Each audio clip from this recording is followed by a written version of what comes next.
Scientists were stunned by what a CT scan revealed inside an Egyptian pharaoh's mummy. Hey, have you ever wondered what would happen if a set of human remains buried underground for 850,000 years forced scientists to rewrite the history of human evolution? What could make a 2,600-year-old mummy suddenly reveal that its owner had been brutally murdered with an axe, even though that secret had remained buried for thousands of years? And why was an ancient warrior laid to rest alongside treasures of gold and silver, a prized warhorse, and a ceremonial wreath of power, as if death were merely the beginning of a new journey? Hello everyone, and welcome back to Ancient History, where we uncover the forgotten chapters of the past, explore civilizations long lost to time, and investigate the mysteries that modern science is still struggling to solve. You know, every time an archaeologist's shovel breaks the ground, they're not just hoping to uncover a few valuable artifacts. Sometimes, what they discover is an entire story, capable of changing everything humanity once believed to be true. It could be a mummy whose hair has remained perfectly preserved for nearly 2,000 years, skeletal remains displaying the features of a previously unknown human species, or a richly furnished tomb filled with priceless treasures that raises far more questions than answers. In today's journey, we're going to explore some of the most astonishing archaeological discoveries that have shaken the scientific world. Every artifact, every skeleton, and every tomb is like another missing piece of history, revealing part of the truth while concealing countless other secrets. And who knows, by the time you've finished watching this video, you may find yourself asking a question of your own. Is the history we know really the whole story? Or are there still enormous secrets lying silently beneath the earth waiting for the day they're finally brought to light? So, are you ready? If you are, let's get started. The Egyptian pharaoh's mummy revealed a horrifying death that hid the truth for over 3,000 years. My friends, have you ever imagined that a mummy lying silently inside its coffin for more than 3,000 years could speak more powerfully than any historical record ever written? Even more chilling is the fact that the truth it revealed turned out to be completely different from what people had believed for centuries. If you've never thought about that before, then today, let's travel back to ancient Egypt, where a pharaoh named Seqenenre-Ta II remained shrouded in mystery for more than 3 millennia, until modern CT scanning technology, on February 17, 2021, unexpectedly uncovered the horrifying truth hidden inside his coffin. But to truly understand the magnitude of this discovery, we need to go back to the moment his mummy was first found. In 1886, archaeologists discovered the mummy of Pharaoh Seqenenre-Ta II in the ancient city of Thebes, now part of Luxor, Egypt. As soon as they opened the coffin, they immediately noticed something unusual. The body was in terrible condition. It emitted a strong, foul odor. Many of the bones had become disarticulated, and there were clear signs suggesting that the mummification process had been carried out hastily. At the time, however, scientific technology was still limited.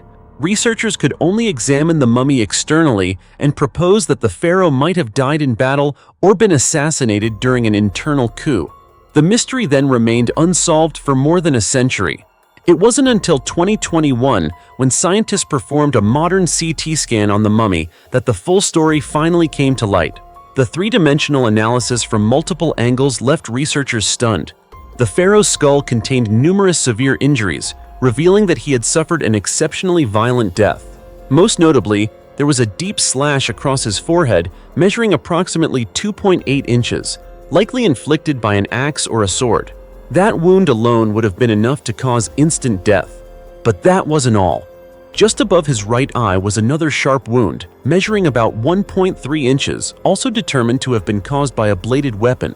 Additional injuries were found on his nose, right cheek, and around his eye socket, indicating that he had been attacked repeatedly from multiple directions. Even more horrifying, the left side of his skull contained a deep puncture wound measuring about 1.4 inches. Researchers believe it was inflicted by a spear or another long weapon thrust upward from below, possibly penetrating a vital region of the brain. This was almost certainly the fatal blow. After piecing together all of the evidence, scientists proposed a shocking theory. Seqenenre-Ta II did not simply die on the battlefield. Instead, he may have been surrounded, captured, and brutally executed. One particularly chilling detail made the story even more disturbing. The mummy's arms were found tightly flexed, showing no signs of defensive wounds or attempts to protect himself. This has led many experts to suspect that he may have been bound before he was killed. Modern archaeologists also discovered evidence that the ancient Egyptians had carefully stitched some of the wounds on his skull before the mummification process began. This suggests that his body was not embalmed in haste. Instead, there was a deliberate effort to restore the king's appearance after his death. Even more remarkably, his dried brain had shifted to one side of the skull, indicating that his body may have remained lying on its side after death or during transportation to the embalming site. So, what really happened to this pharaoh? According to historical records, Seqenenre-Ta II ruled southern Egypt around 1558 BC, during a time when northern Egypt was occupied by the Hyksos, who had come from the Levant. Their occupation plunged Egypt into a long and bloody war. An ancient legend even claims that the conflict began over what seemed to be a trivial matter. The Hyksos king allegedly complained about the noise made by hippopotamuses in a sacred lake at Thebes. From this seemingly absurd dispute came an order to destroy the sacred lake, an act that was regarded as the final straw that ignited the war. During that conflict, Seqenenre-Ta II is believed to have personally led his forces against the Hyksos. In the end, he fell in battle, or perhaps after being captured, leaving behind a mysterious death that remained unsolved for thousands of years. Yet Egypt's story did not end with his tragedy. After his death, his wife, Ahotep I, assumed the role of regent and continued the resistance against the Hyksos. Their son, Ahmose I, eventually defeated the Hyksos completely, reunified Egypt, and ushered in the new kingdom, the most glorious era in the nation's history. And so, from what seemed to be nothing more than a silent mummy, modern technology has allowed us to hear a story filled with bloodshed, war, and tragedy, a story that had remained buried for more than 3,000 years. Broken weapons in an ancient Chinese tomb shocked the archaeological world. A sword, a dagger, or a weapon once used to kill on the battlefield, could it actually be killed a second time inside an ancient tomb? It sounds strange, doesn't it? Yet during an archaeological excavation announced in mid-March 2022, researchers discovered exactly that in Shanxi Province, northwestern China. The finding prompted scholars to rethink how ancient people viewed war and peace. The story begins at an ancient cemetery dating back to the Western Zhou dynasty, approximately 1046 to 771 BC, located near the outskirts of Xi'an, once the ancient capital of China. This was not a single tomb, but an entire burial complex consisting of 13 separate tombs, surrounded by deep moats and numerous burial pits. And what made the discovery so remarkable? Inside these tombs, archaeologists uncovered a large number of broken bronze weapons, including daggers, combat knives, and various other types of military weapons. At first, many believed the damage was simply the result of warfare or thousands of years of natural deterioration. However, after conducting a more detailed analysis, archaeologist Yu Pengfei of the Shanxi Academy of Archaeology reached a completely different conclusion, one that left the scientific community in thoughtful silence. According to him, these weapons had not been broken during battle or damaged by the passage of time. Instead, they had been deliberately broken by people as part of the burial ceremony. Yes, you heard that correctly. The ancient people intentionally destroyed these weapons. But why would they do such a thing? The answer lies deep within ancient Chinese philosophy, particularly in the concept known as Zi Ge Wei Wu, which can be loosely translated as, the highest form of martial virtue is to bring war to an end. According to the Zuo Zhuan, one of China's classical historical texts compiled around the 3rd century BC, warfare was never regarded as the ultimate expression of glory. Instead, knowing when to stop fighting and lay down one's weapons represented the highest moral ideal. From this perspective, breaking weapons before placing them inside a tomb was not an act of destruction. Rather, it was a deeply symbolic ritual, transforming instruments of death into burial offerings so that the deceased could leave this world free from violence. But the story doesn't end with philosophy. From an archaeological standpoint, the Shanxi site is equally significant, because it represents one of the clearest cases in which physical evidence recovered from underground directly corresponds with historical accounts recorded in the Zhuojuan. In other words, what had existed for centuries only in ancient texts has now been confirmed through actual archaeological artifacts. Alongside the broken weapons, archaeologists also uncovered numerous grave goods, including three-legged bronze vessels, wash basins, and everyday ceramic cooking pots. These discoveries indicate that the site was far more than a simple burial ground.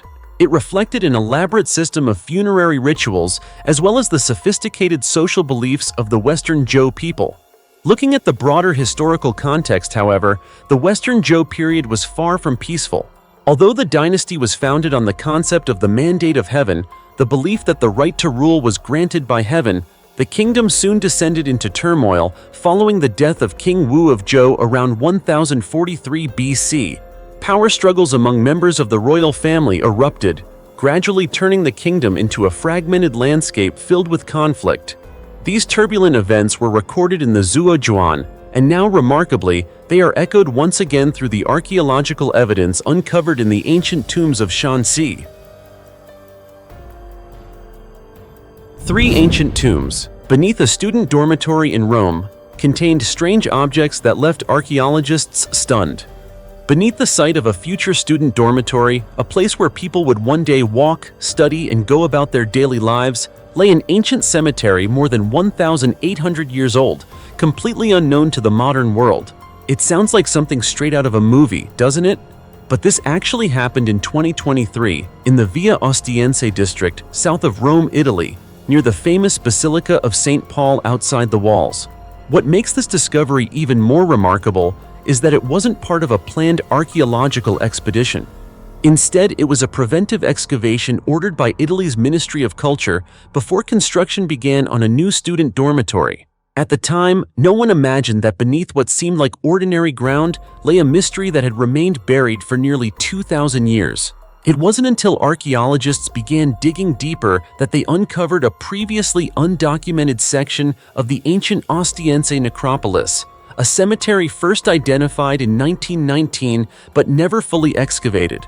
There, they discovered 3 remarkable tombs, dating back roughly 1,800 years to the Roman Empire. Of course, what caused everyone to stop wasn't simply the age of the tombs, it was what was found inside them. Each tomb contained a human skeleton buried in what appeared to be a fairly ordinary manner.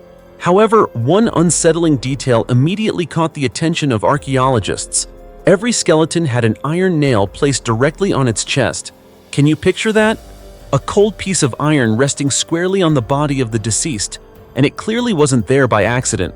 According to archaeologist Diletta Manganello of the Special Superintendency of Rome under Italy's Ministry of Culture, this was a funerary custom that had been well documented during the Roman period and continued into later eras. The ancient Romans believed that the iron nail was far more than a decorative object or part of a burial ritual. It carried a very specific purpose, protecting the living from the dead and the dead from the living. In simpler terms, they believed that placing an iron nail on the chest of the deceased would prevent that person's spirit from returning to the world of the living, stopping it from becoming a frightening supernatural being or a wandering soul capable of causing harm. Pretty chilling, isn't it?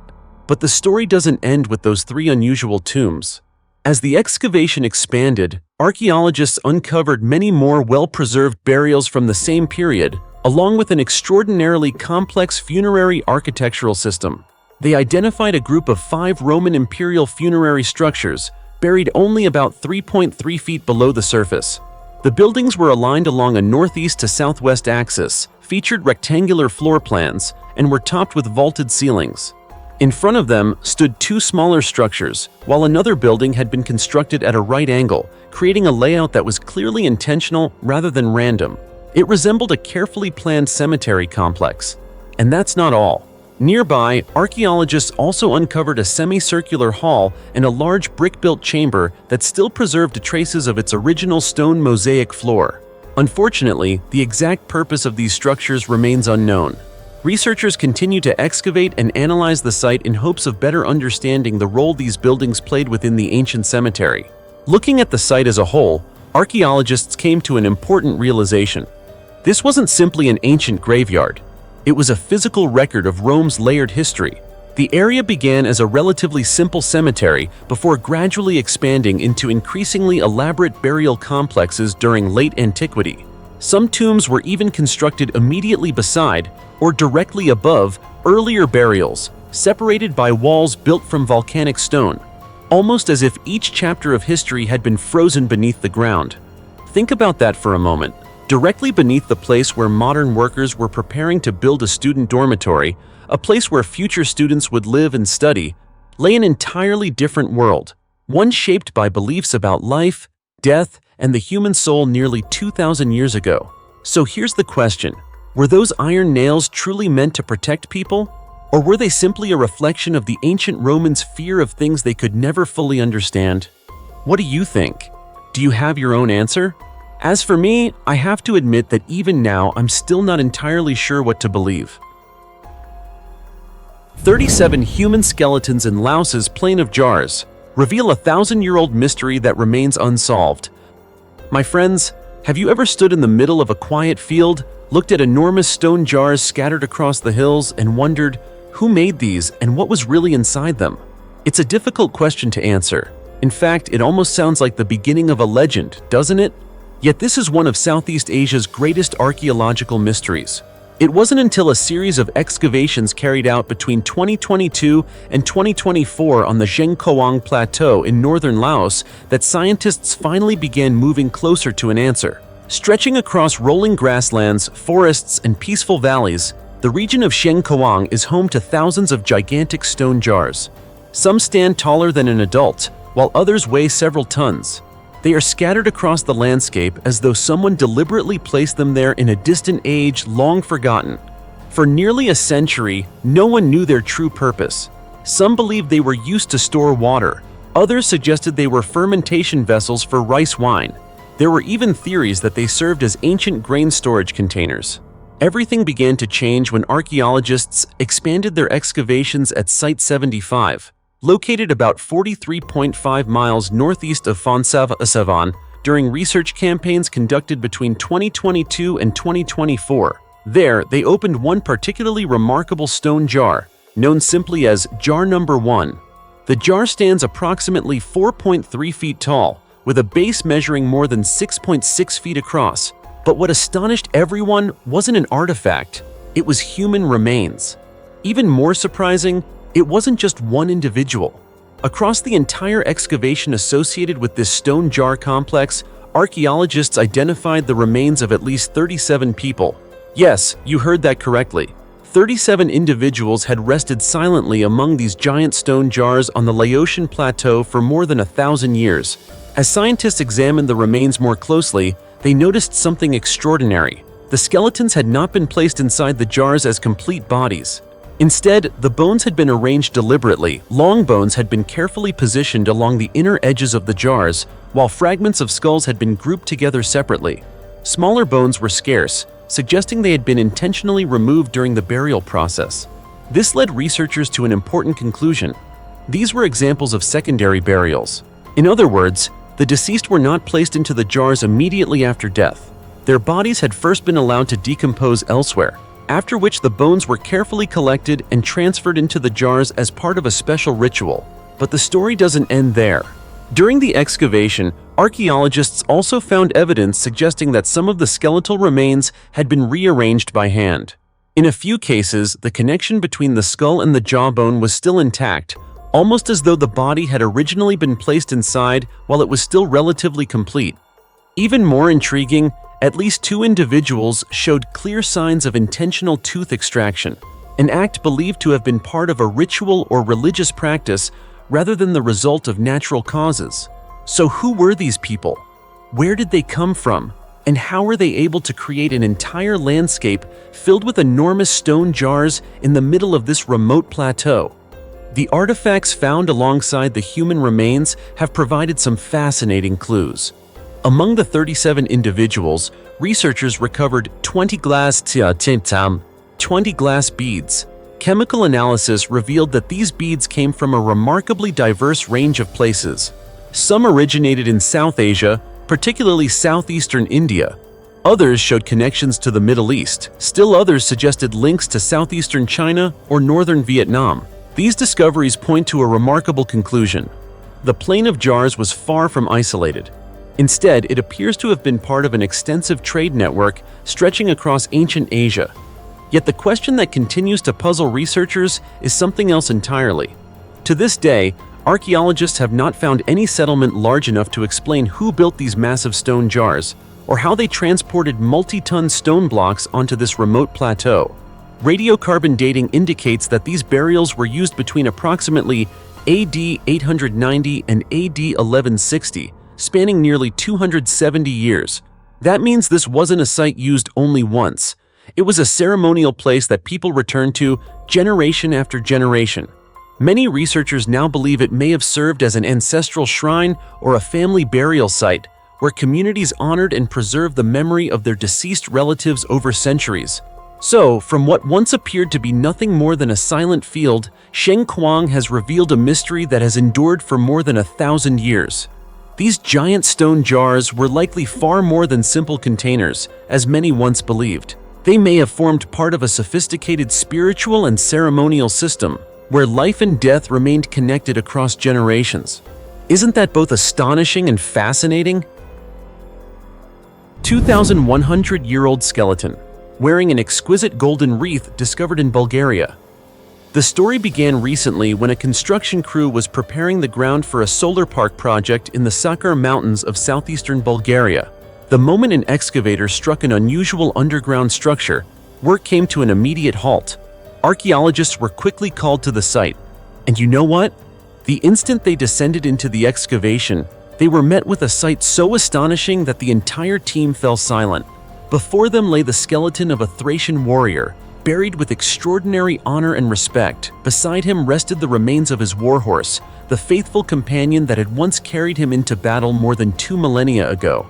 But the greatest surprise was the treasure buried alongside him. Gold, silver, bronze, finely crafted jewelry, weapons of war, ceramic vessels, imported glassware, all of it had been placed within a single tomb.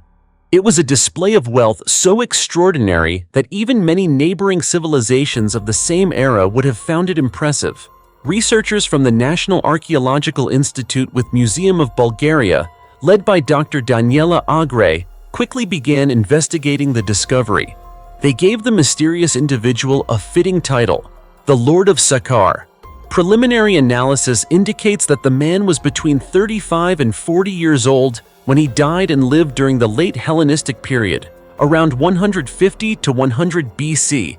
This was a time when Thrace was heavily influenced by Greek culture, just before the region came under Roman rule. That cultural blending is clearly reflected in the remarkable burial ritual. Did you notice one particularly fascinating detail? Resting on top of the warrior's skull was a silver wreath covered with gold plating. In Hellenistic society, wreaths like this were never ordinary ornaments.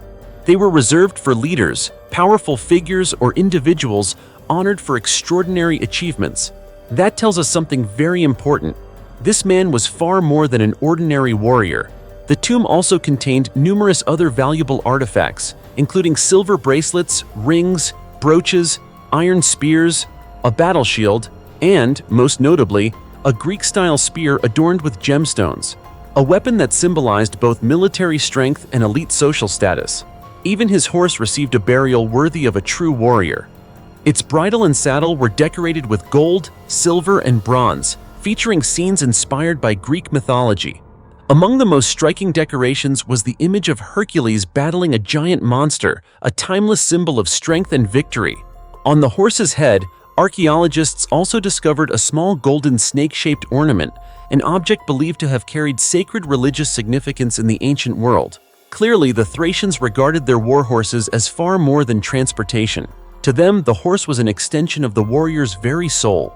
Nearby, archaeologists uncovered another tomb belonging to a noblewoman who lived during the early 2nd century BC. Although her burial was not as lavish as that of the Lord of Sakar, it still contained a remarkable collection of artifacts, including 2 pairs of perfectly preserved leather shoes, a beautifully carved wooden chest, and numerous objects made of gold, glass, and bronze. Think about what we've uncovered within this relatively small area. Together, these discoveries reveal an entire portrait of ancient Thracian society.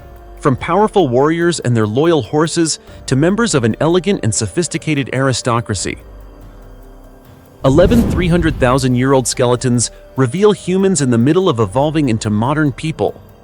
Have you ever wondered what would happen if scientists one day uncovered evidence suggesting that the story of human evolution isn't exactly what we've always been taught? And what if that were actually true? Let's travel back to 2024 and find out. Between April and November 2024, during the latest excavation at Hualongdong Cave in Dongji County, Anhui Province, China, archaeologists uncovered 11 ancient human skeletons buried deep within an excavation area measuring only about 430 square feet. At first glance, it might seem like nothing more than the discovery of a few additional fossilized skeletons. But as researchers began studying the remains, they realized they were standing before a discovery that could fundamentally change the way we understand our own origins. You see, scientific analysis indicates that these skeletons are approximately 300,000 years old. Time has not left them completely intact, but many crucial bones, including skulls, femurs, foot bones, and numerous other skeletal fragments, have been preserved in remarkably good condition. Those surviving pieces have opened the door to a series of questions that scientists are still trying to answer today. Many of you might be thinking, so what? They're just a few more ancient skeletons. But that's before you learn what makes them truly extraordinary. These individuals don't appear to belong entirely to any known human species. Detailed analysis revealed an unusual combination of anatomical features. Some parts of their skeletons still display characteristics typical of Homo erectus, commonly known as upright man. At the same time, other features are beginning to resemble those of Homo sapiens, our own species. Put simply, they appear to stand halfway between two major milestones in human evolution. They were no longer completely Homo erectus, yet they were not fully Homo sapiens either. It's almost as if nature was creating a transitional version of humanity right before our eyes. Even more fascinating, these findings closely match another famous discovery made at Hualongdong Cave back in 2015. At that time, scientists uncovered the skull of a teenage girl who was approximately 13 to 14 years old. Her face displayed a remarkable blend of primitive and modern features. Her jaw retained many ancient characteristics, while her skull showed signs of evolving toward the anatomy of modern humans. Now, with the discovery of 11 additional skeletons, that evolutionary picture has become clearer than ever. But the story doesn't end there. As many of you probably know, most scientists have long believed that Homo sapiens first appeared in Africa more than 300,000 years ago, before beginning to spread across Eurasia roughly 60,000 to 100,000 years ago. So if a population in China was already displaying transitional evolutionary traits during that same period, could it mean that the story of human evolution is still missing a very important chapter? That's precisely the question that has captured the attention of researchers around the world. According to Wu Xiuji, the leader of the excavation team from the Institute of Vertebrate Paleontology and Paleoanthropology at the Chinese Academy of Sciences, the 11 newly discovered individuals most likely belong to an extended family of around 20 people who once lived inside this cave. What's even more interesting is that their lives appear to have been far more organized than many people imagine when they think about prehistoric humans. Inside Hualongdong Cave, archaeologists found evidence that the inhabitants clearly divided their living space into different functional areas. The Egyptian mummy of a young woman killed by an axe left archaeologists horrified. Do you believe that a mummy lying silently for 2,600 years could still speak and tell the story of the final moments of its life? It may sound unbelievable, but thanks to modern technology, what once seemed impossible has become reality. And what scientists uncovered was even more terrifying than any legend from ancient Egypt. The central figure of this story is Takabuti, one of ancient Egypt's most famous mummies.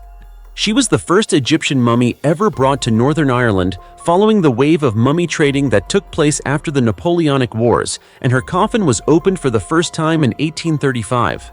Since then, Takabuti has been displayed at the Ulster Museum in Belfast, where she has become one of the museum's most captivating exhibits. For nearly 2 centuries, all people knew was that Takabuti was a woman who had lived in Thebes and that she may have been the wife or mistress of a nobleman. The hieroglyphic inscriptions on her coffin revealed little more than that, while the story of her life and death remained shrouded in mystery. Everything changed in April 2021 when scientists conducted a new investigation using advanced technologies, including CT scanning, radiocarbon dating, and DNA analysis. What they discovered exposed a horrifying secret. Can you guess what happened? For many years, researchers believed Takabuti had died from illness or natural causes, but the CT scan revealed a completely different story. She did not die peacefully. Scientists found an injury on her back, and most terrifying of all, they determined that the fatal wound had been inflicted by an axe, a weapon commonly used by both Egyptian soldiers and the Assyrian army in ancient warfare. In other words, Takabuti was most likely the victim of a violent murder. A single blow from that axe appears to have been enough to end her life. Who killed her, however, remains a mystery to this day. But that wasn't the final surprise. During the DNA analysis, researchers uncovered another astonishing detail. Takabuti's genetic profile showed more similarities to modern Europeans than to present-day Egyptians. Isn't that difficult to explain? Here was a woman who lived in Egypt more than 2,000 years ago, yet her DNA appears to share characteristics more commonly associated with modern European populations. This discovery has opened the door to numerous new theories about ancient Egypt, including ideas involving population movement, intermarriage, and ancestral origins, possibilities that scientists had never seriously considered before. Even today, Takabuti remains at the Ulster Museum, while researchers continue to examine every tiny detail of her body, hoping that one day they will completely unravel the mystery surrounding both her life and her violent death. So what do you think? Who was responsible for murdering Takabuti? Was she the victim of a struggle for power, a robbery gone horribly wrong, or simply a personal tragedy that history buried for 2,600 years? Share your thoughts in the comments below. Who knows? One of today's theories might become an important piece of the puzzle that brings us one step closer to solving an ancient murder case that has remained unsolved for more than 2.5 millennia. After all, our world is still filled with countless mysteries waiting to be discovered, isn't it? The skeleton of a young woman in Spain reveals the secret of a human species that vanished 850,000 years ago. Did you know that hundreds of thousands of years ago, Earth wasn't inhabited by just one human species like it is today? In fact, if you could travel back about 850,000 years, you would very likely encounter humans who knew how to make tools, hunt, and survive in a challenging world. But they weren't Homo sapiens. They belonged to an entirely different human species, one that eventually disappeared from history as though it had never existed. The story begins in early 2024, when archaeologists from the Catalan Institute of Human Paleoecology and Social Evolution, IPHES, continued excavations at the TD6 site inside Grandolina Cave, part of the world-famous Atapuerca archaeological complex in northern Spain. For decades, Atapuerca has been recognized as one of the most important places on Earth for studying human origins. Yet even the most experienced researchers never expected this excavation to produce a discovery that would capture the attention of the entire scientific community. At first, they noticed only a few small bone fragments emerging from the ancient layers of sediment. No one could say with certainty what they had found, but as the excavation continued, more and more fossils began to appear. Fragments of a skull, 2 pieces of a lower jaw, several vertebrae, part of a wrist bone, and even a well-preserved incisor gradually emerged from the ground after surviving for hundreds of thousands of years. When researchers reconstructed and analyzed all of the recovered bones, they reached a remarkable conclusion. Every fragment belonged to the same individual, a woman approximately 25 years old. But what made the discovery truly extraordinary was that she wasn't Homo sapiens. She belonged to Homo antecessor, an ancient human species that became extinct long ago. Isn't that fascinating? We often think of human history as a simple story leading directly to modern humans. But in reality, the human evolutionary tree is far more complicated. Numerous human species once shared the Earth, and Homo antecessor remains one of the most mysterious among them. Dating analysis indicates that this woman lived approximately 850,000 years ago. That means she existed hundreds of thousands of years before Homo sapiens first appeared. Her remains are also among the oldest human fossils ever discovered in Europe. What particularly interests researchers is the position of Homo antecessor on the human evolutionary tree. For many years, scientists believed this species represented the last common ancestor shared by Homo sapiens and the Neanderthals. However, research conducted over the past several years has significantly changed that view. According to the hypothesis that now has the strongest support among researchers, Homo antecessor was not our direct ancestor. Instead, it was a separate evolutionary branch that split away from the common lineage shortly before Neanderthals emerged. In other words, they were more like very distant cousins of modern humans. That makes this new discovery even more valuable, because every bone fragment represents another missing piece of humanity's evolutionary puzzle, a puzzle that spans millions of years. And that's not all. For many years, the Atapuerca region has continued to produce astonishing archaeological discoveries. Long before the remains of this young woman were uncovered, archaeologists had already found numerous stone tools crafted by Homo antecessor. The manufacturing techniques used to create these tools closely resemble those found in tool assemblages dating to approximately 1 million years ago, discovered throughout Western Europe. This suggests that Homo antecessor once lived across large parts of Europe. They knew how to manufacture tools, adapt to their environment, and sustain their way of life for hundreds of thousands of years. And yet, they disappeared. To this day, scientists still cannot say with certainty what caused this human species to become extinct. Were they unable to adapt to changing climates? Or were they gradually replaced through competition with other human species? The answer remains one of archaeology's greatest unsolved mysteries. What's even more fascinating is that when Homo sapiens appeared more than 300,000 years ago, we were still not alone on Earth. According to numerous studies, at least 8 or 9 different human species were living in various parts of the world at that time. Over tens of thousands of years, every one of those species eventually disappeared. Only Homo sapiens survived. Just imagine for a moment. If history had unfolded differently, would modern humans still be the only species dominating this planet? Or might we still be sharing Earth today with some of our distant human relatives? Researchers believe that Homo antecessor, whose name means the pioneer in Latin, lived on Earth between approximately 1.2 million and 800,000 years ago.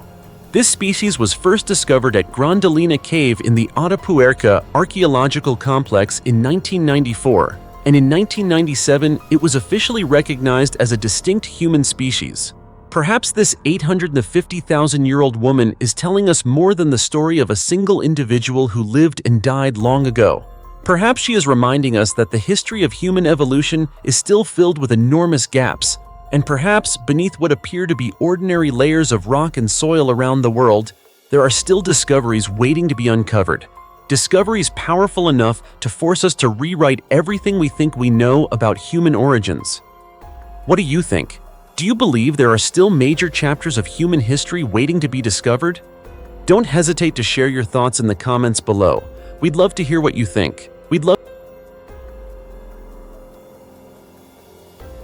The nearly 2,000-year-old Roman mummy that still has hair and an ear, an unsolved mystery, near Pompeii.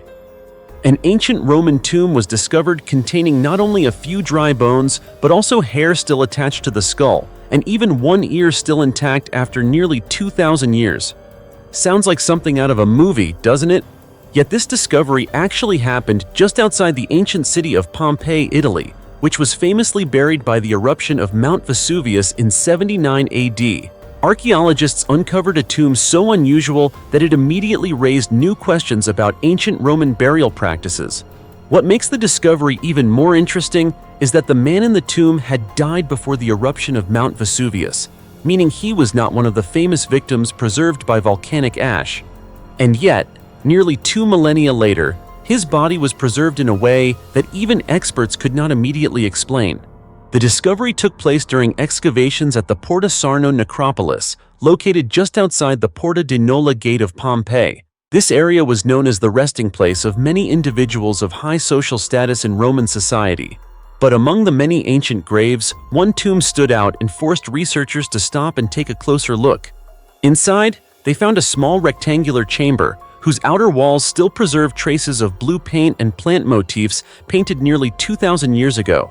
Even that alone suggested the tomb's owner was someone of considerable importance. But what shocked researchers most was what lay inside. Within a sealed wall niche beneath the vault was the partially mummified remains of a man. Remarkably, his short-cropped hair was still clearly visible, and one ear remained attached to the skull.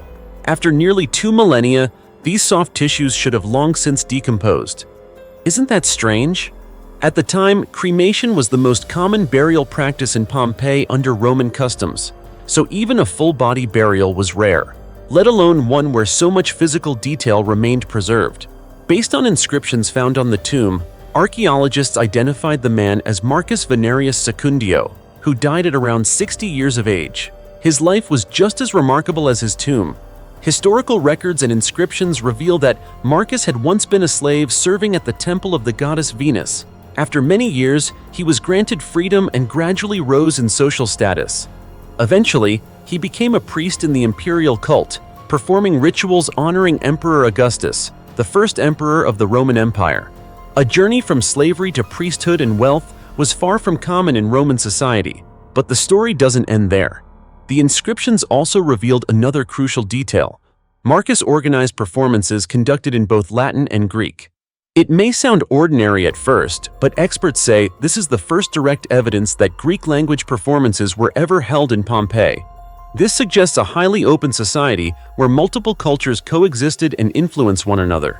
Gabriel Zuchtriegel, director of the Archaeological Park of Pompeii, stated that this discovery provides valuable insight into the rich cultural life of the city before it was destroyed by the volcano. Inside the tomb, archaeologists also found several valuable artifacts, including fragments of preserved fabric and 2 small glass vessels known as unguentaria. These were commonly used by Romans and Greeks to hold perfumes or scented oils used in funerary rituals. They also discovered 2 wine containers, including a stunning blue glass vessel bearing the name of a woman called Novia Amabilis. These objects show that Roman funerary rituals were carried out with great care and ceremonial importance. However, the biggest mystery still remains unanswered. Why was Marcus Venerius Secundio not cremated like most residents of Pompeii? Was his body naturally preserved due to unique conditions inside the tomb, or was some unknown embalming technique used that has been lost to history? To this day, scientists continue to investigate in hopes of finding a definitive answer. Face-down skeleton, an ancient grave, and the medieval zombie curse that shocked the archaeological world. Do you believe there was once a time when people genuinely feared that the dead would rise from their graves? Not in a horror movie, and not as a bedtime story told to frighten children. It was a belief that terrified much of Europe for centuries. Even more remarkably, archaeologists have recently uncovered evidence suggesting that this fear was very real. The story begins around 2020 when archaeologists excavating an ancient grave in Germany discovered a mysterious skeleton that kept scientists searching for answers for years. The first thing that caught the experts' attention was that the man had not been buried in the usual way. Instead of lying on his back, the skeleton was buried face down. Beside him were a knife and a pouch filled with coins. From the very first moment, archaeologists knew this was no ordinary burial. So what made the living bury one of their own in such a strange manner? Were they trying to hide something, or were they attempting to stop something even more terrifying? After years of research, Professor Amélie Alterog, a forensic anthropologist at the Institute of Forensic Medicine at the University of Bern in Switzerland, reached a surprising conclusion.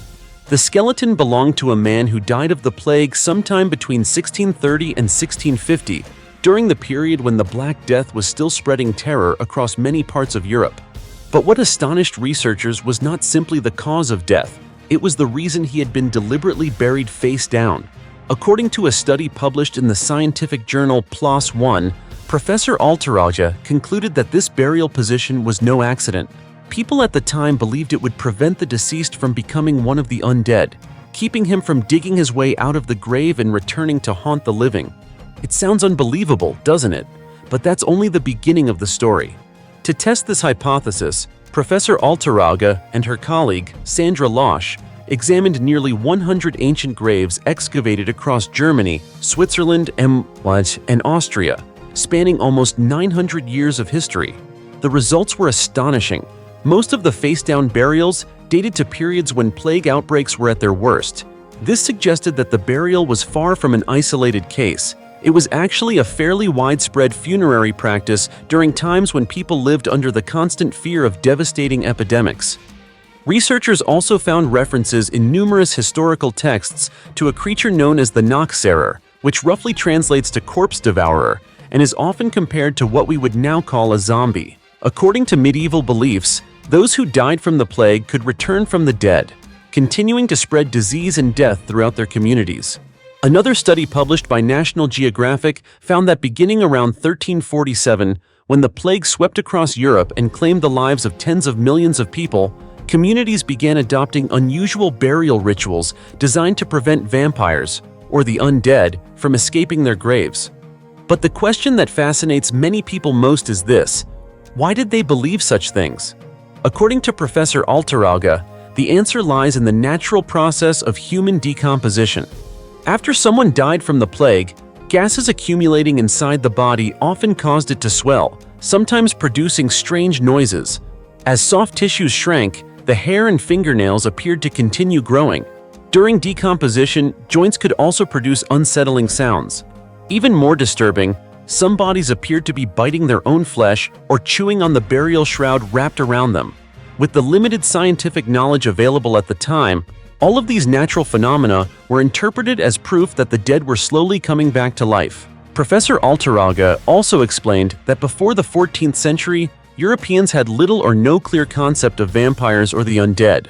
However, after the plague wiped out nearly half of Europe's population, stories from Slavic folklore about the dead rising from their graves began to spread throughout the continent. Unable to understand how the plague was transmitted, many people believed that anyone who became ill after attending a funeral had been cursed by the deceased. That overwhelming fear eventually gave rise to the practice of burying the dead face down, in the belief that it would prevent evil spirits from possessing the body and stop the dead from ever returning to the world of the living. Terrifying, isn't it? The skeleton of a man, crushed by a massive boulder, during a catastrophic volcanic eruption 2,000 years ago. Imagine this. One day, archaeologists uncover a skeleton trapped beneath a massive boulder weighing nearly 660 pounds. The skull is nowhere to be found. What would you assume happened to this man? Like most people, your first thought would probably be that the boulder fell on him, crushing him to death instantly. But in this case, the truth turned out to be very different. After months of research, scientists uncovered evidence that completely overturned that initial conclusion. The story has since become one of the most astonishing archaeological mysteries ever discovered in the ancient Italian city of Pompeii. It all began in late May 2018, when photographs of a victim of the eruption of Mount Vesuvius, excavated at the Pompeii Archaeological Park in southern Italy, spread across newspapers and social media around the world. The images sent chills down the spines of millions. There lay a skeleton pinned beneath an enormous stone, yet the skull was completely missing. Archaeologists quickly nicknamed the victim Masonry Man, or the man beneath the boulder. At first glance, the explanation seemed obvious. The excavation team believed the man had been trying to escape when Mount Vesuvius erupted in AD 79, the catastrophic disaster that destroyed Pompeii, Herculaneum, and several nearby settlements within a matter of hours. As he fled for his life, a boulder weighing roughly 660 pounds may have been hurled through the air by the tremendous force of the eruption, striking him with such incredible power that his head was separated from the rest of his body. That theory quickly spread through newspapers around the world, and many believed the mystery had finally been solved. But as you've probably guessed by now, archaeology is full of surprises. As researchers expanded the excavation and carefully examined the layers of soil beneath the skeleton, they uncovered a discovery that completely shattered the original theory. The man's skull was eventually found completely intact. Even more puzzling, it was located in a lower layer of soil than the rest of the skeleton. The Pompeii Archaeological Park later announced the discovery, acknowledging that it marked a major turning point in the investigation. So why was the skull separated from the body? After studying the site's geology, archaeologists arrived at a logical explanation. During the 19th century, numerous tunnels were dug throughout Pompeii in search of valuable artifacts. Those excavations disturbed the ground, causing portions of the soil to collapse over time. Researchers believe that this shifting earth likely caused the victim's skull to slide into a lower layer of soil, creating the mysterious scene archaeologists uncovered centuries later. Even more importantly, when experts carefully examined the skull, they found no signs of fractures or severe impact damage. If the enormous boulder had actually crushed the man's head, the skull would almost certainly have been shattered. Instead, it was remarkably well preserved. That single piece of evidence proved that the boulder was not the direct cause of his death. So what ultimately killed this unfortunate man? According to the latest findings from researchers at the Pompeii Archaeological Park, he most likely died from a pyroclastic flow, a fast-moving avalanche of superheated gas, volcanic ash, and toxic fumes racing down the slopes of Mount Vesuvius at tremendous speed. This was also the deadly force responsible for killing thousands of people in Pompeii, Herculaneum, and neighboring towns during the eruption in AD 79. Contrary to popular belief, most victims did not die from molten lava. Instead, they suffocated from toxic gases, dense clouds of ash, or were instantly killed by the extreme heat of the pyroclastic flow, which was capable of burning and killing within seconds. Even today, researchers have not yet completed a detailed anthropological analysis of the skeleton. That means the story of the man beneath the boulder is far from over. Could this skeleton still reveal new clues about the victim's final moments? Or about the catastrophic eruption that buried an entire civilization? Only time will tell. The mysterious belt buckle, discovered in the Czech Republic that may reveal an unknown pagan cult. My friend, have you ever imagined that a single small belt buckle buried beneath the earth for more than 1,300 years could change the way we understand medieval European history? When people think of archaeology, they usually picture royal tombs, hidden treasures of gold and silver, or massive ancient monuments. But sometimes, an object that appears completely ordinary can uncover the existence of an entire belief system that vanished from history. And that's exactly the story we're about to explore. It all began in early 2024, when researchers announced the results of their analysis of an artifact discovered near the village of Lani, about 20 miles west of Prague in the Czech Republic. What makes this discovery even more remarkable is that it wasn't unearthed during a large-scale archaeological excavation. Instead, it was found by a metal detector enthusiast. The artifact is a bronze belt buckle, or possibly a decorative belt fitting, dating back to the 7th or 8th century.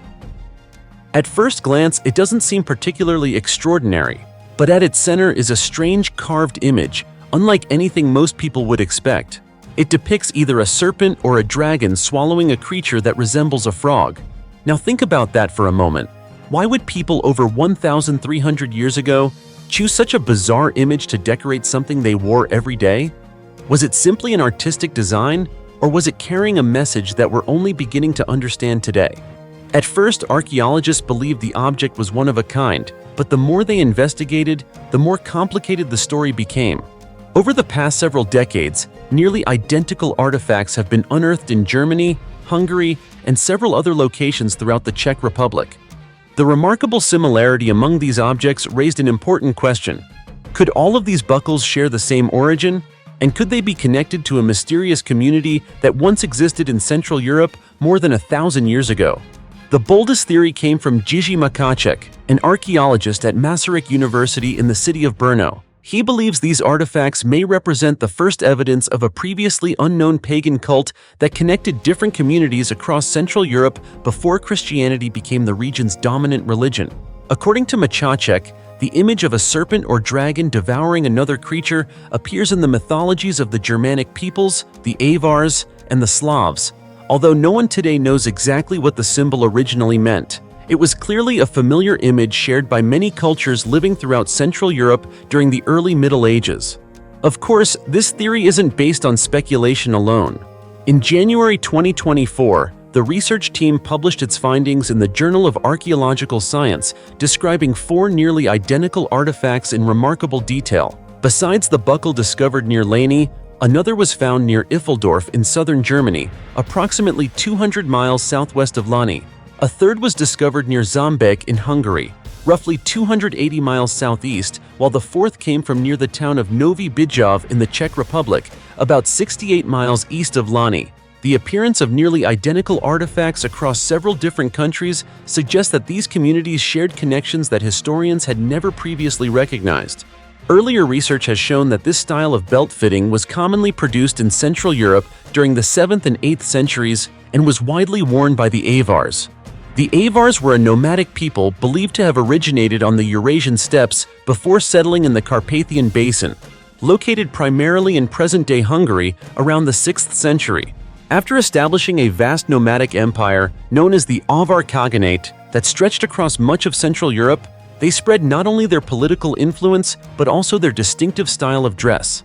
Over time, many neighboring peoples, especially the Slavs, began adopting similar belt designs. To determine where these artifacts actually came from, researchers employed a wide range of modern technologies including X-ray fluorescence analysis, scanning electron microscopy, and several other advanced material analysis techniques. The results were remarkable. All 4 artifacts had originally been carefully gilded with gold, and each was crafted from copper mined in the Slovak Ore Mountains, located in present-day Slovakia. The team also created highly detailed 3D models, allowing experts to compare the objects with extraordinary precision. They discovered that several of the buckles were nearly identical in shape, suggesting they were likely produced from the same casting mold, or at the very least in the same workshop. Taken together, all of this evidence is gradually revealing an entirely new picture of the past. Researchers believe the extraordinary similarities among these artifacts are far from coincidental. Instead, they may reflect the existence of a mysterious pagan cult that once united communities of different ethnic backgrounds throughout Central Europe. To this day, no one knows exactly what the image of the serpent or dragon swallowing the frog-like creature truly represents. However, in many ancient pagan traditions, battles between serpents or dragons and other creatures symbolized the struggle between opposing cosmic forces and played a central role in myths describing the creation of the universe. Because of this, the study's authors suggest that the image on the belt buckle may have been much more than simple decoration. It may have been connected to creation myths and perhaps even to religious rituals intended to ensure fertility, human prosperity, and abundant harvests. So what is this tiny belt buckle really?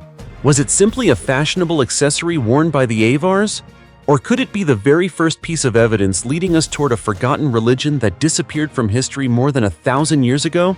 Perhaps only future archaeological discoveries will finally reveal the answer. 25,000-year-old human footprints challenge the history of the first Americans. For years, scientists have debated one fascinating question: when did humans first arrive in the Americas?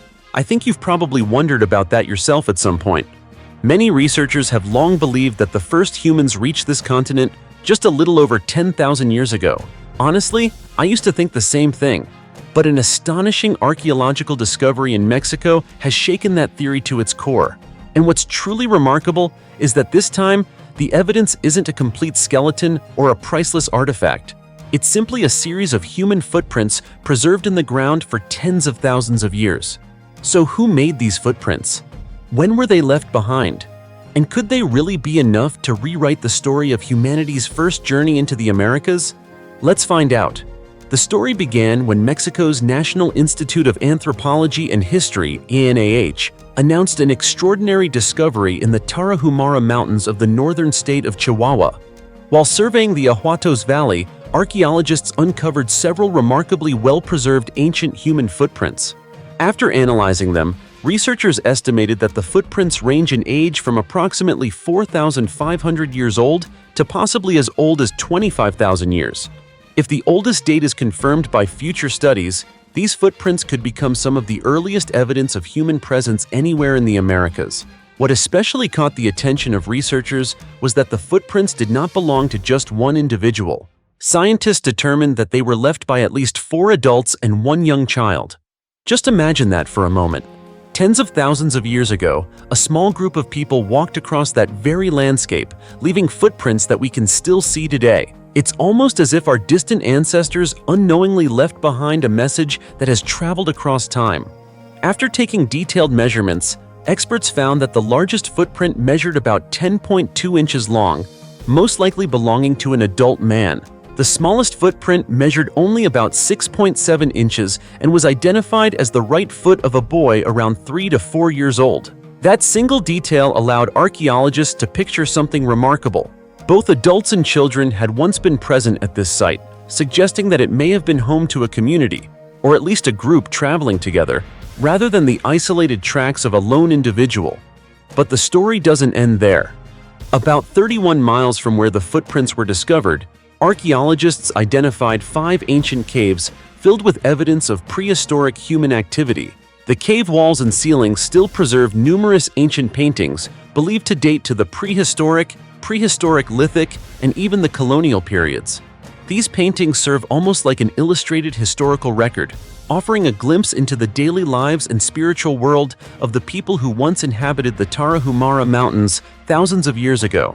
Inside the caves, researchers also discovered several circular pits measuring about 10 inches in diameter and as much as 4.3 feet deep.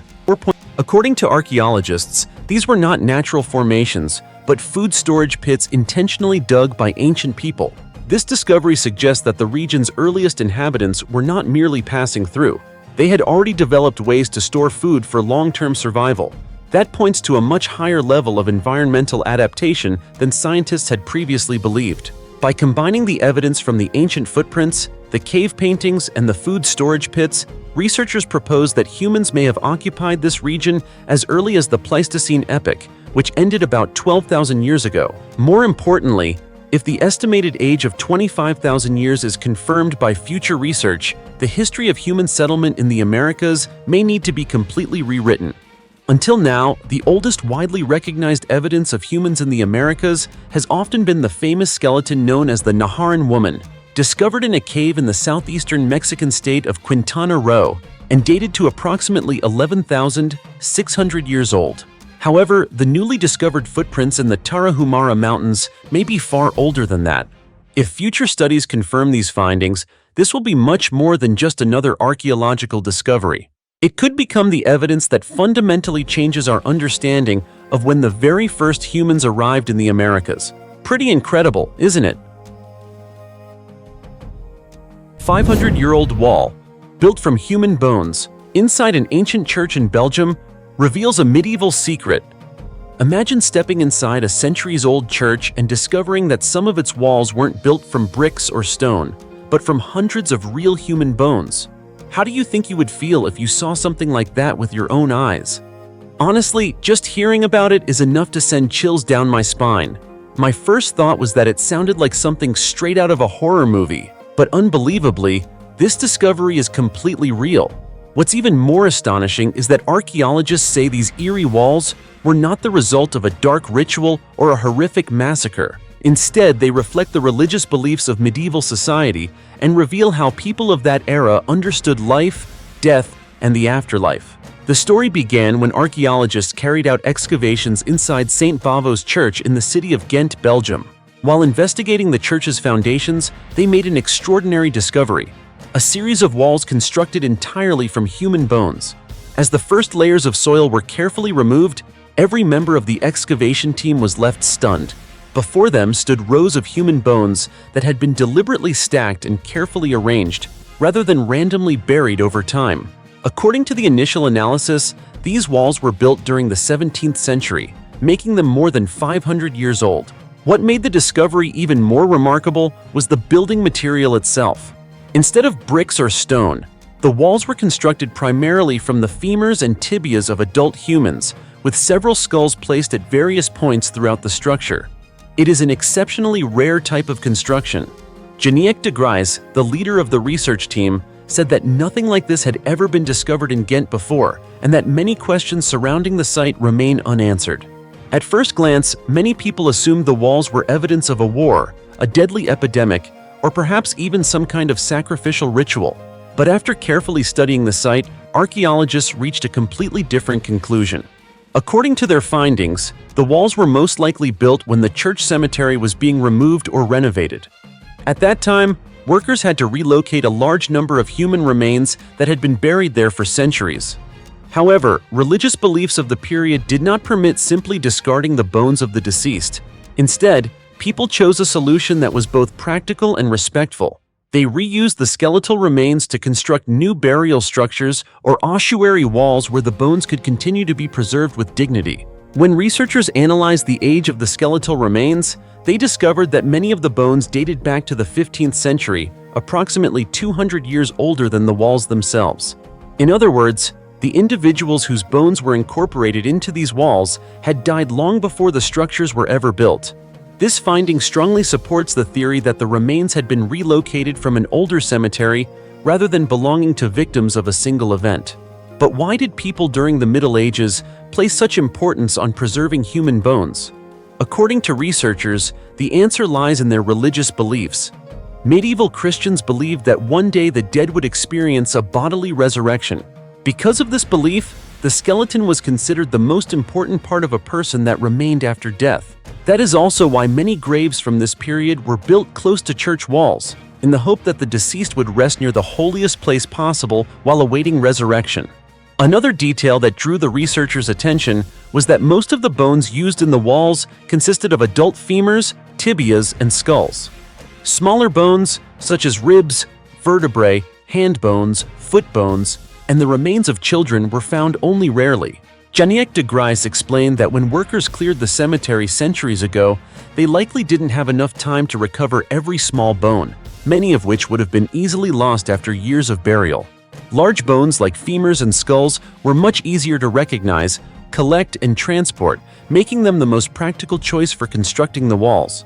Researchers also noted that children's graves during the Middle Ages often received less attention than those of adults.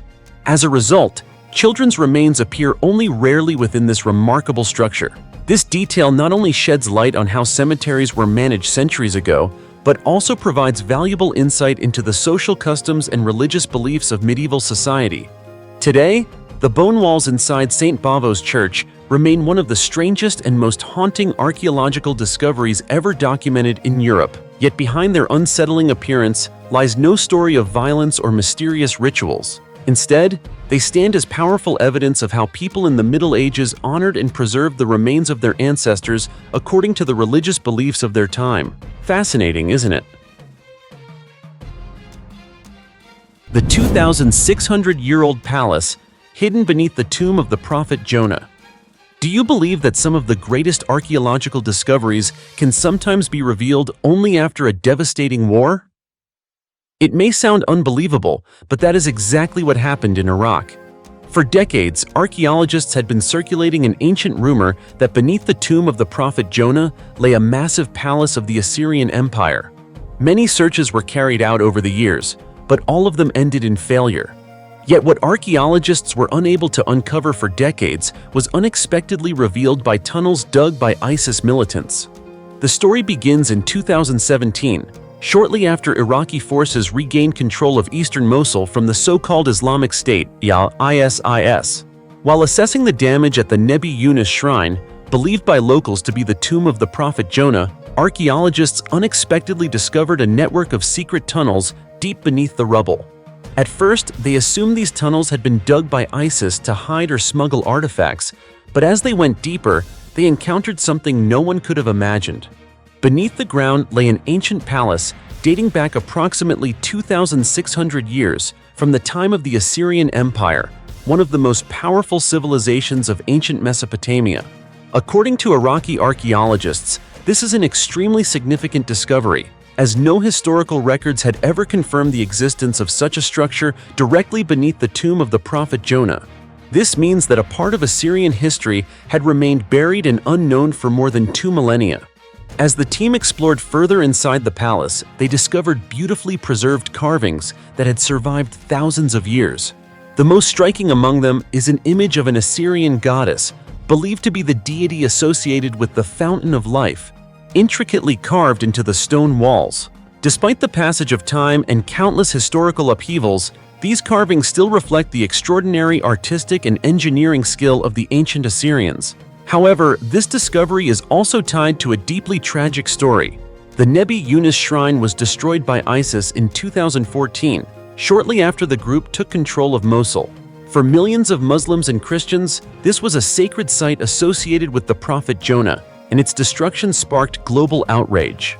Ironically, it was this very act of destruction and the illegal excavations carried out by ISIS that unintentionally exposed the tunnel system leading to the ancient palace, which no previous archaeological excavation had ever uncovered. According to archaeologists, ISIS did not dig these tunnels for historical research. Their goal was to locate and steal valuable artifacts to sell on the black market. Unfortunately, many priceless treasures from the palace were looted before the area was liberated.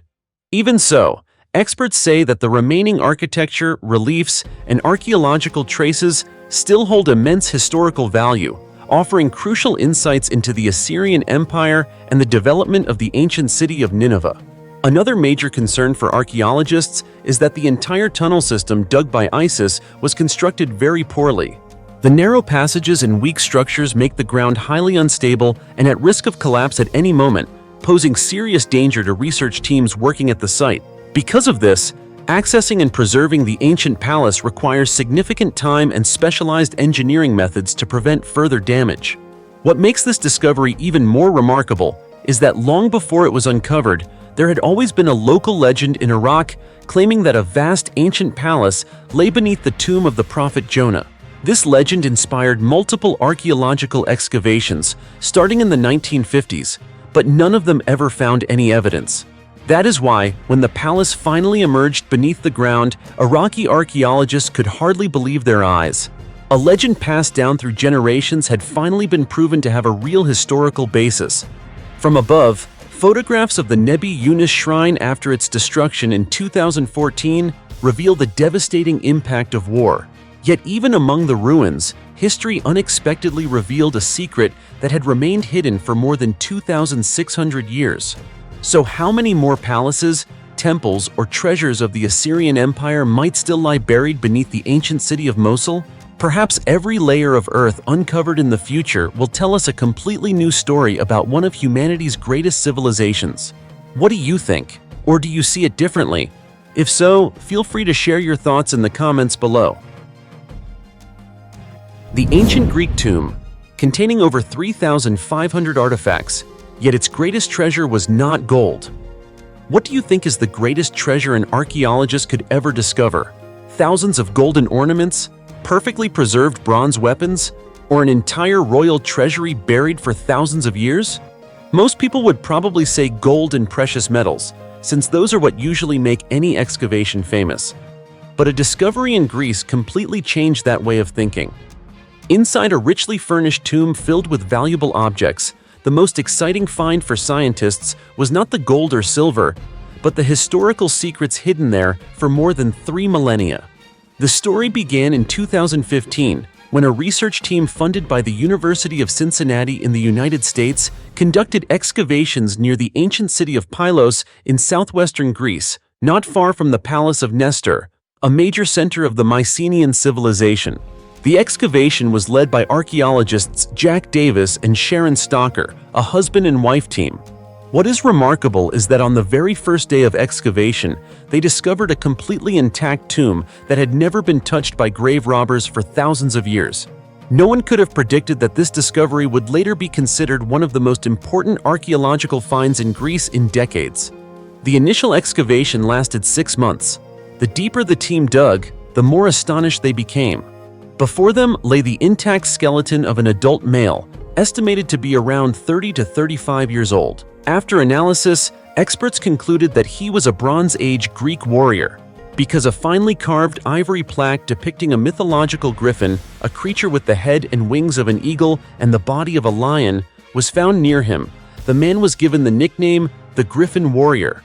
But what left the excavation team nearly speechless was what surrounded his remains. During the first phase alone, they recovered around 1,400 precious artifacts, including weapons, armor, jewelry, and numerous objects made of gold, silver, and bronze. And that was only the beginning. In the years that followed, excavation and conservation work continued. To this day, more than 3,500 artifacts have been recovered from the tomb, making it one of the richest archaeological discoveries ever found in Greece. However, the most surprising aspect of this discovery was not the amount of gold or silver.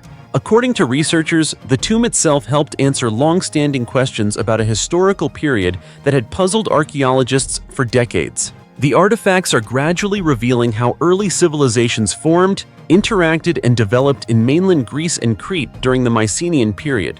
In other words, the greatest value of this discovery is not measured in kilograms of gold, but in the priceless historical knowledge it provides. During the excavation, researchers also uncovered remarkable details.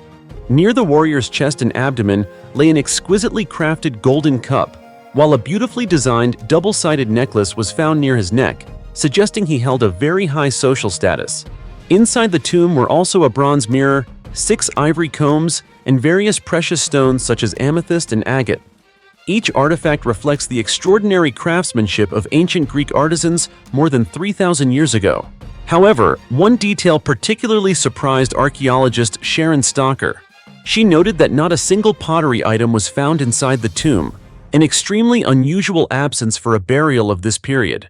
Instead, every cup, vessel, and container was made entirely of metal, including gold, silver, or bronze. According to Stocker, the Griffin warrior was likely a person of exceptionally high status who did not value pottery, which was otherwise common in everyday life at the time. For Dr. Jack Davis, discovering the tomb on the very first day of excavation felt like a gift from history itself. The deeper the researchers went, the more they realized that every artifact in the tomb was a crucial piece of a larger puzzle, one that helps reconstruct the rise of early cultures and states on Crete and mainland Greece. Ultimately, no matter how valuable the treasure may be, archaeologists agree that its greatest worth lies not in gold or silver, but in the historical knowledge that no amount of wealth can ever buy. So who exactly was the Griffin warrior? Why was he buried with such an extraordinary collection of treasures? And how many more secrets of the Mycenaean civilization still lie hidden beneath the earth? No one knows for sure. But one thing is certain: every archaeological excavation is not just a search for ancient objects. It is a journey to uncover chapters of history that have been asleep for thousands of years. And that is what makes archaeology so fascinating, isn't it? The 2-million-year-old skeleton in South Africa that forced scientists to rewrite human evolution.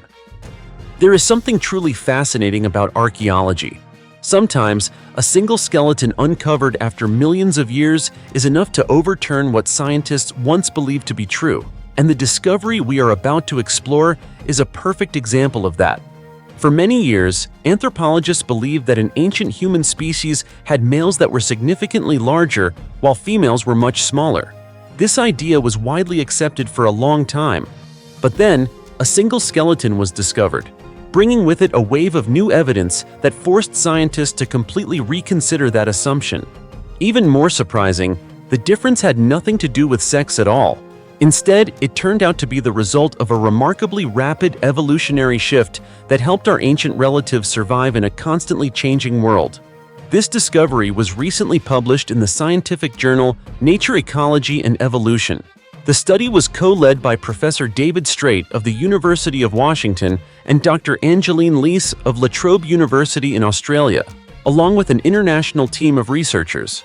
At the center of the study is a remarkable fossil labeled DNH155, excavated from the Drimmelen cave system northwest of Johannesburg, South Africa, one of the richest early human fossil sites in the world. This skeleton belonged to Paranthropus robustus, an extinct ancient human relative. Many people may find this name unfamiliar, but it is actually a very close relative of modern humans. Paranthropus belongs to the genus Paranthropus, while modern humans belong to the genus Homo. Both belong to the great ape family, Hominidae, and share a distant common ancestor.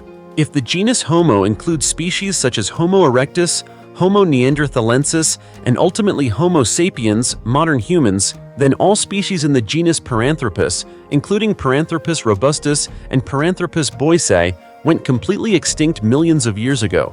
What makes DNH 155 so important is its size. The skeleton belonged to a male individual, yet it was significantly smaller than previously discovered Paranthropus robustus fossils. For years, this size difference led scientists to believe that males of the species were extremely large, while females were much smaller. However, after carefully analyzing the bone structure, jaw, facial features, and comparing it with other fossils, researchers realized that this assumption was completely wrong. DNH155 was not an outlier. It represented an entirely new stage in the species' evolution.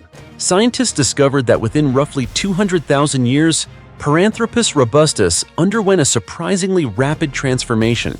Their bodies became smaller and more compact, while their jaws and chewing muscles became significantly more powerful, allowing them to process tough, hard foods more efficiently. To distinguish between these two stages, researchers named the earlier, larger-bodied group the Drimelin group, and the later, smaller-bodied group the Swartkrans group. This means the difference was not between males and females, but rather a population-wide evolutionary shift over time. But what could have driven such a rapid transformation? The answer lies in the environment itself. By analyzing bones, sediment layers, and comparing other fossils from the same period, including Homo erectus, researchers discovered that around 2 million years ago, Africa experienced an extremely intense phase of climate change. Environments shifted rapidly, food sources became scarce, and entire ecosystems were disrupted. These changes also contributed to the disappearance of Australopithecus, the shared ancestor of both Paranthropus and Homo, in many regions. In such harsh conditions, Paranthropus robustus did not remain static. Smaller, more agile individuals with a broader diet had a higher chance of survival. Over thousands of generations, these advantageous traits gradually became dominant within the species. This is a powerful example of natural selection in action, where the environment determines who survives and who disappears from the evolutionary record. According to scientists, observing evolution through a single fossil is nearly impossible. However, when multiple well-preserved skeletons from different time periods are compared side by side, it becomes possible to reconstruct evolutionary changes spanning hundreds of thousands of years. And DNH155 is a crucial missing piece in that puzzle.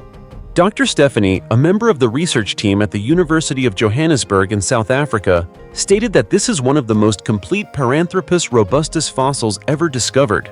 She added that further study of it will help humanity better understand our ancient relatives.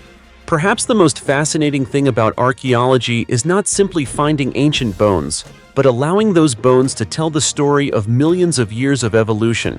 And it is very possible that beneath the soils of Africa, many more fossils are still waiting to be discovered, each one holding new clues about the long journey that led to modern humans as we are today. 2 7th century skeletons. Rewrite the history of the origins of medieval England. What if I told you that the people living in England more than 1,300 years ago were not descended solely from European populations? Many people would probably agree with that assumption because it was a belief shared by numerous historians and researchers for many years. But once again, modern science has shown that history is full of surprises. Thanks to just 2 skeletons that lay undisturbed beneath the earth for more than a millennium, scientists uncovered evidence that could fundamentally change the way we understand medieval England.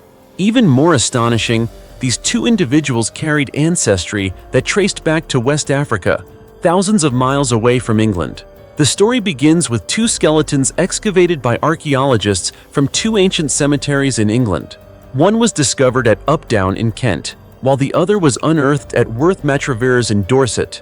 Both individuals were determined to have been buried during the 7th century, more than 1,300 years ago. For many years, these graves were considered ordinary archaeological remains from the Anglo-Saxon period. However, as ancient DNA technology advanced, scientists decided to re-examine the skeletons in hopes of learning more about the people buried there. When the findings were finally published in a new study in the scientific journal Antiquity, the results stunned researchers. Genetic analysis revealed that both individuals carried ancestry originating from West Africa. This was not only a fascinating discovery, it also became the first direct genetic evidence suggesting that England had connections with sub-Saharan Africa during the early Middle Ages. Just imagine this for a moment.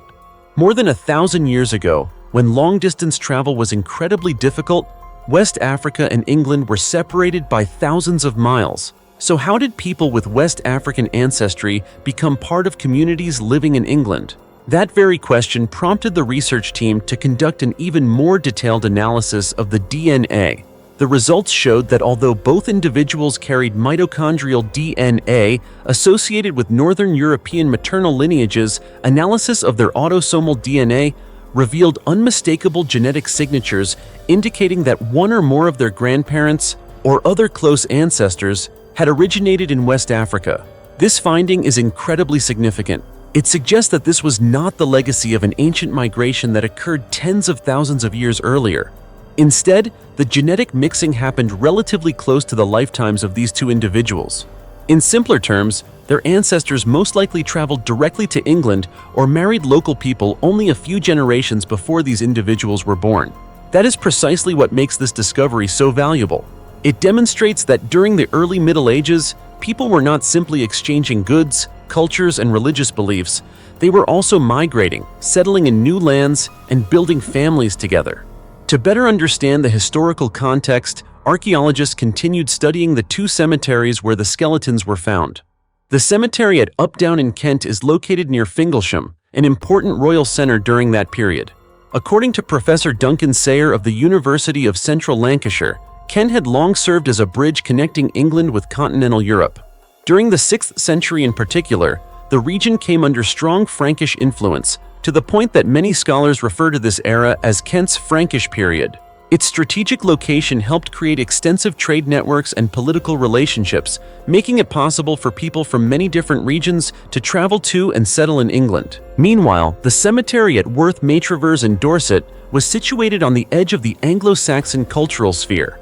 Although the two sites occupied very different locations, both suggest that England during this period was far more connected to the outside world than many people have traditionally imagined. The DNA was not the only source of evidence. Artifacts buried alongside the skeletons also provided valuable clues. At the Updown grave, archaeologists discovered a vessel believed to have been imported from Frankish Gaul, along with a unique spoon. Researchers believe the spoon may have been associated with the Christian faith or reflected connections to the Byzantine Empire. These seemingly modest objects turned out to be missing pieces of a much larger puzzle, helping researchers reconstruct the extensive trade routes, diplomatic relationships, and vibrant cultural exchanges that flourished across Europe more than 1,300 years ago. But perhaps the most surprising discovery for archaeologists was the way these two individuals had been buried. They were not treated as outsiders or members of a lower social class. On the contrary, both received formal burials comparable to those of respected members of the local community. This strongly suggests that they held a recognized social standing and were accepted and respected by the people around them. Taken together, these findings provide compelling evidence that people from different ancestral backgrounds integrated into English society far more naturally than historians once believed. The 3,600-year-old infant skeletons discovered beneath a dragonstone in Armenia. Have you ever wondered what would happen if an ancient stone resting silently among the mountains for thousands of years suddenly revealed a secret that no archaeologist had ever witnessed before? You know, the world of archaeology is full of fascinating surprises.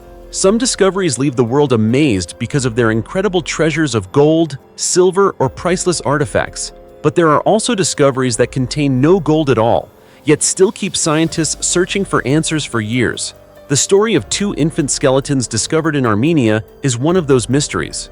The story began when archaeologists conducted excavations at the Dragonstone site in the village of Lakashin, located along the northwestern shore of Lake Savan in Armenia. The excavation was carried out by specialists from the National Academy of Sciences of Armenia in Yerevan, and the results of their research were later published in a study on Science Direct. At first, the team's goal was simply to learn more about the mysterious ancient stone monuments that had stood on this highland plateau for thousands of years. But the deeper they dug into the ground, the more they realized they were approaching a discovery unlike anything previously seen in Armenian archaeology. The first feature to capture the researchers' attention was a massive stone monument known locally as a dragonstone, or Vishapakar. These monuments were carved from single blocks of basalt and range in height from approximately 5 to 18 feet. They have stood across the Armenian highlands for thousands of years and have long been the subject of intense debate among archaeologists. What makes these dragonstones so unique are their remarkably detailed carvings. Their surfaces depict fish heads, snakes, and most notably Vaishaps, mythical water dragons that appear in Armenian folklore. Most dragonstones were erected near mountain springs or ancient irrigation canals. Because of this, many scholars have long believed they were closely connected to water, religious beliefs, or sacred rituals that researchers still do not fully understand today. But the most astonishing discovery was not found on the surface of the monument. It was hidden directly beneath it. During the excavation at Lakashin, archaeologists uncovered a particularly significant dragonstone dating to approximately the 16th century BC, making it nearly 3,600 years old. Carved into the monument was the image of a sacrificial bull. Strangely, a stream of liquid was shown flowing from the animal's mouth. According to the researchers, this liquid may have symbolized water, blood, or perhaps a sacred combination of both within ancient religious beliefs. Then, as soon as the stone monument was carefully lifted, the research team could hardly believe what they saw. Hidden beneath the dragonstone was a secret burial pit that no one had ever known existed. As archaeologists carefully removed layer after layer of soil, they discovered the skeletons of two infants placed side by side. The discovery was completely unexpected because until now, there had been no evidence that these ancient dragonstones had ever been associated with burial rituals of this kind. To learn more about the identities of the two babies, scientists conducted ancient DNA analysis. The results were even more surprising. Both infants shared the same mitochondrial DNA sequence, indicating that they were very closely related. Based on the development of their skeletal remains, experts determined that both babies were only about 2 months old when they died. In other words, they were most likely members of the same family, possibly siblings or close relatives. The burial contained far more than just human remains. Archaeologists also uncovered numerous valuable artifacts that provided important insights into the lives of the ancient community that once lived there. Among the discoveries were painted pottery fragments, a bronze hairpin, an agate bead, a bone needle, and a piece of obsidian, a volcanic glass so sharp that prehistoric people commonly used it to manufacture tools. Each artifact represents another small piece of the puzzle, helping researchers reconstruct the daily life, material culture, and religious beliefs of the people who lived in Armenia thousands of years ago. What makes this discovery truly extraordinary, however, is not just the artifacts or the DNA evidence, but the burial itself. According to Professor Arsen Bobokyan, the study's lead author and a researcher at the National Academy of Sciences of Armenia in Yerevan, child burials from the late Bronze Age in Armenia are already extremely rare. Finding two closely related infants buried together directly beneath a dragonstone carved with the image of a sacrificial bull is a one-of-a-kind discovery, something that has never before been documented in the archaeological history of Armenia. For that reason, the discovery has raised a long list of questions that scientists still cannot fully answer. Were these two babies part of a unique religious ritual? Why were they buried directly beneath a sacred monument associated with water and sacrifice? What did the image of the bull and the mysterious stream of liquid flowing from its mouth symbolize to the people who lived nearly 3,600 years ago? To this day, these questions remain unanswered, waiting for future discoveries to reveal the truth. So what do you think? Why do you believe these two infants were buried beneath a sacred dragonstone? Was it part of a religious ceremony, a symbol of spiritual belief, or could it conceal an even more heartbreaking story? Share your thoughts in the comments below, and let's explore this fascinating mystery together. The skeleton of a young girl, found with a sparrow skull in her mouth, reveals a mysterious ritual no one has been able to explain in a Polish cave. The story begins in Tunel Wielki Cave, located on the Kraków-Częstochowa upland, also known as the Polish Jurassic Upland, near the village of Ojków in Poland. During excavations at the cave, archaeologists from the Institute of Archaeology at Jagiellonian University in Kraków uncovered a small grave lying quietly beneath layers of rock and soil. At first, no one expected this discovery to become the focus of international archaeological attention.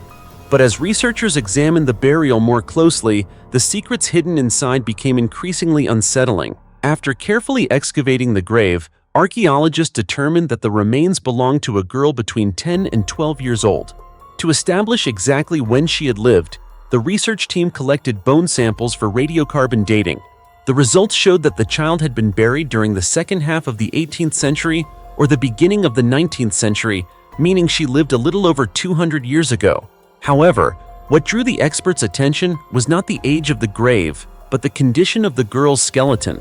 The bones revealed clear signs that she had endured an extremely difficult life. She had suffered from severe malnutrition, and her body had not developed as healthily as that of other children her age. Simply by examining her skeletal remains, Scientists were able to picture a childhood marked by hardship and deprivation. But that was only the beginning. While carefully cleaning the skull, the research team made an astonishing discovery. Inside the girl's mouth, they found a small object. After a detailed examination, they identified it as the skull of a sparrow. The discovery was already extraordinary, but it didn't end there. Resting beside the girl's cheek, archaeologists found a second sparrow skull that had been deliberately placed next to her face. Just imagine being the first person to uncover such a scene. Wouldn't it send chills down your spine? Why a sparrow? Why was the skull of such a small bird placed inside the mouth of a child, while another was carefully positioned beside her face? Was this part of a unique burial ritual, or simply an extremely rare occurrence? To answer those questions, the research team expanded its investigation. They compared the burial with numerous archaeological records, examined ancient funerary customs from across Poland, and even studied burial traditions from ancient Scandinavian cultures. Yet the results only deepened the mystery. Dr. Michał Wajenka, an archaeologist at the Institute of Archaeology of Jagiellonian University in Krakow, explained that the researchers found no burial practice directly comparable to this unusual case. That suggests the ritual may have been extraordinarily rare, or perhaps even completely unique. Although the team has not reached a definitive conclusion, they have proposed one intriguing hypothesis. According to Dr. Wajenka, birds were regarded in many ancient belief systems as symbols of the soul, or as creatures capable of guiding the spirits of the dead into the afterlife. If that interpretation is correct, placing a sparrow skull inside the girl's mouth may have held deep spiritual meaning, serving as a way to help her soul find its path to the next world. For now, however, this remains only a hypothesis, as there is still no conclusive evidence to prove it. Another remarkable aspect of the discovery is what researchers did not find. After conducting extensive examinations, experts found no signs of trauma anywhere on the skeleton. They also discovered no evidence of violence or any clear indication of what had caused the girl's death. Aside from the long-term effects of severe malnutrition and the two sparrow skulls placed in such a mysterious manner, almost everything else remains unknown. That uncertainty has made the case even more puzzling. To this day, the girl's identity remains a complete mystery. Where did she come from? Who was her family? Why did her loved ones choose such an unusual burial ritual? Or was this a tradition practiced only by a small community that history never recorded?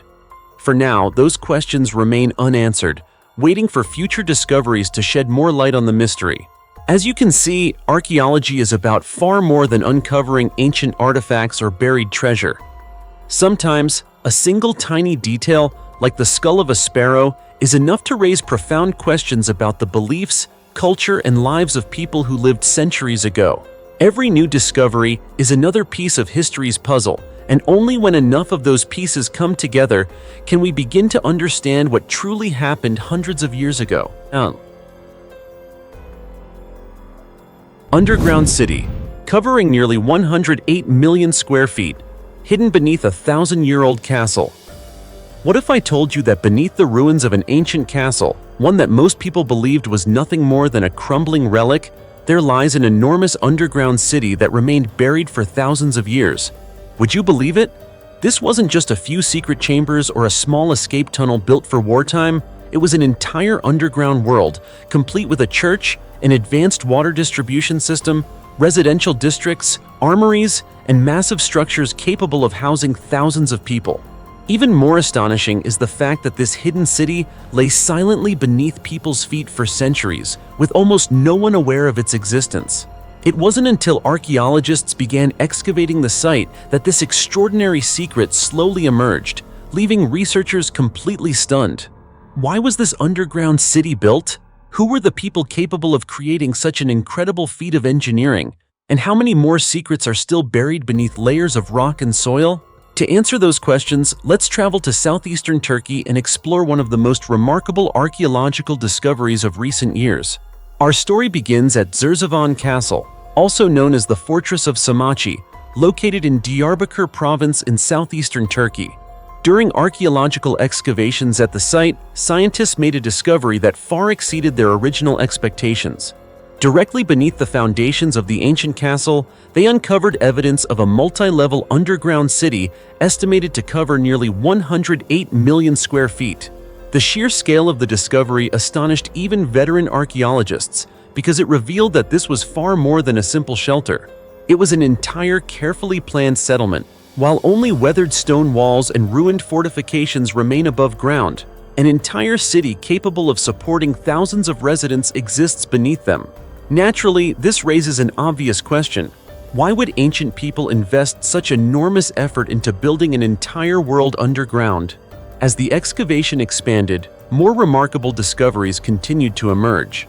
Surrounding the castle, archaeologists uncovered massive defensive walls and watchtowers, proving that this location once served as a military stronghold of tremendous strategic importance. Yet the greatest surprise remained underground.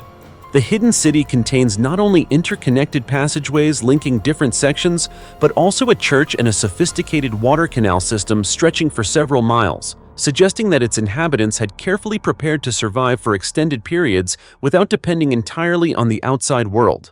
But the discoveries didn't stop there. During the excavation, experts also uncovered an Assyrian seal carved into a stone block dating back roughly 3,000 years. This remarkable find suggests that people may have lived in, or at least used, the area long before Zerzavon Castle itself was constructed. Every artifact recovered is like another piece of an enormous historical puzzle, helping researchers gradually reconstruct the rich past of a region that once stood at the crossroads of several great civilizations. Zerzavon Castle itself has an extraordinary history. According to archaeological records, the fortress was originally constructed by the Roman Empire during the 3rd century AD as a frontier military outpost intended to defend the empire's eastern border. Over the following centuries, particularly from the 3rd through the 5th centuries, it was repeatedly expanded, reinforced, and remodeled into an even stronger military fortress. After thousands of years and countless wars, only ruins remain today. Yet the site's appeal has never faded. Each year, hundreds of thousands of visitors travel to Zerzavon Castle, even though its main visitor center has yet to be completed. According to local legend, during times of peace, roughly 1,500 people, including soldiers and civilians, lived safely within the fortress walls. However, whenever war broke out, residents from the surrounding countryside fled to the castle for protection. During those times, the population inside the fortress may have swelled to as many as 10,000 people. If these accounts are accurate, then constructing an enormous underground city beneath the castle would have been a practical solution for protecting thousands of people during prolonged military sieges. As archaeologists continue their research, they are becoming increasingly convinced that the true size of this ancient settlement is far greater than what has been uncovered so far. To date, researchers have identified only about 6 residential districts located inside and around the castle complex. However, based on geological evidence and extensive surveys, experts estimate that approximately 100 additional residential areas may still lie buried deep underground, waiting to be discovered. That means everything we know today could represent only a tiny fraction of this immense hidden city. Even more remarkable, the newly uncovered structures include not only homes, but also administrative buildings, armories, and numerous other facilities designed for specialized purposes. With every shovel of earth removed, archaeologists seem to bring history one step closer to the present, revealing secrets that had remained hidden for thousands of years. Today, excavations at Zerzavon Castle are still ongoing. Researchers hope that future discoveries will help explain why the ancient builders constructed such a vast underground city, how they organized daily life beneath the surface, and how many important structures are still concealed below. Because who knows? The city's greatest secrets may still lie buried beneath layers of rock and soil that no human being has ever touched. 2,000-year-old Egyptian mummy hid a secret that shocked the entire world. A coffin had remained undisturbed for nearly 2,000 years in the land of ancient Egypt. At first glance, it seemed to be nothing more than an ordinary historical artifact. But when scientists decided to open it using modern technology, they uncovered a secret so astonishing that it surprised even experienced archaeologists. What's even more remarkable is that for more than a century after it was excavated, no one knew the truth hidden beneath its layers of linen wrappings. It sounds like something straight out of a movie, doesn't it? But surprisingly, it really happened. The story began with an archaeological discovery made in 1910 when archaeologists unearthed an extraordinary mummy at the archaeological site of Hawara in Egypt. After being transported for further study, the mummy eventually became part of the collection at the Bloch Museum of Art at Northwestern University in the United States, where it was given the name Hawara Portrait Mummy No. 4. For more than 100 years, it remained one of the museum's most mysterious mummies because beneath its linen wrappings was an exquisitely painted portrait depicting the face of an adult woman with striking, captivating eyes. According to researchers, the mummy dates back to approximately the 1st century AD, when Egypt was under the rule of the Roman Empire. This was also a period marked by a unique funerary tradition.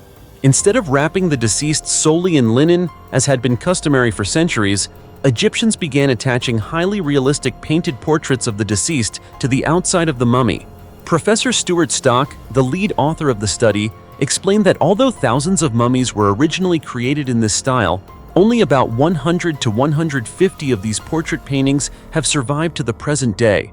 That is precisely why Hawara Portrait Mummy No. 4 has long been considered an exceptionally valuable treasure. However, the most astonishing revelation came only recently, when scientists decided to examine the mummy using CT scanning technology, allowing them to see inside without removing a single layer of wrapping. This advanced imaging technique creates detailed three-dimensional images of the skeleton and objects hidden deep inside while preserving the artifact completely intact. Then the results appeared, and everyone was left speechless. The portrait on the outside clearly depicts an adult woman, but the skeleton inside tells an entirely different story. By analyzing the bone structure and the development of the teeth, experts determined that the individual inside the coffin was actually a little girl who was only about 5 years old. Just think about that. For more than a century, everyone believed this was the mummy of an adult woman. Yet a single modern CT scan completely overturned that assumption. Isn't that incredible? The analysis also revealed something equally fascinating. The girl's body showed no evidence of broken bones or any major physical injuries before her death. That suggests she most likely died from an illness or some other natural cause that still cannot be identified today.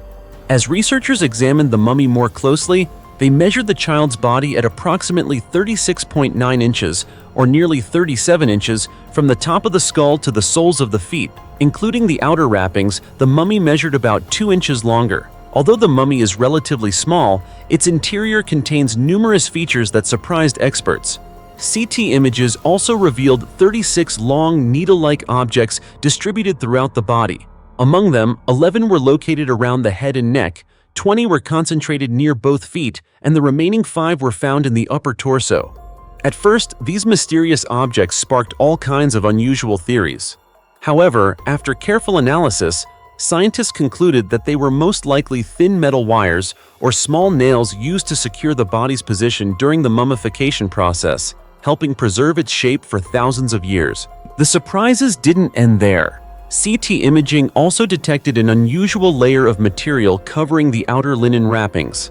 Experts believe this material may have been a mixture of mud or an adhesive substance used by ancient Egyptian embalmers to bind the linen strips together, making the entire outer covering stronger and more durable over time. Perhaps the most intriguing discovery of all was an extremely small object hidden deep within the wrappings near the abdomen. The object is oval-shaped and measures only about 0.28 inches in length, less than 0.3 inches. It was identified as being made of calcite. Despite its tiny size, researchers believe it may actually be a protective amulet placed inside the mummy by ancient Egyptian priests. According to ancient Egyptian beliefs, amulets like this were intended to safeguard the soul of the deceased, protecting them from evil and ensuring a safe journey into the afterlife. Even so, the object's greatest secret remains unsolved. Because today's CT images still lack the resolution needed to reveal every tiny detail on its surface, scientists have not yet been able to determine exactly what shape it has or what symbols may be carved into it. Perhaps somewhere inside this coffin, which has existed for nearly 2 millennia, there are still secrets waiting for future technology to uncover. And that is exactly what makes archaeology so fascinating. Every mummy, every ancient artifact, and every ancient tomb is like a history book whose final chapters have yet to be read. Sometimes, all it takes is one breakthrough in science to awaken secrets that have slept for thousands of years, revealing answers no one ever expected. More than 100 human skeletons in the chilling Maya sacrificial ritual beneath the sacred cenote of Chichen Itza. Have you ever imagined that, at one point in human history, there was a place where people willingly brought their most beautiful young girls to be thrown into a deep well, simply because they believed it would please the gods? If not, then join me on a journey to the ancient city of Chichen Itza, on Mexico's Yucatan Peninsula, once one of the most powerful political and religious centers of the Maya civilization. Here, there is an enormous natural sinkhole filled with water, revered by the Maya as the sacred cenote. To them, it was far more than just a source of fresh water.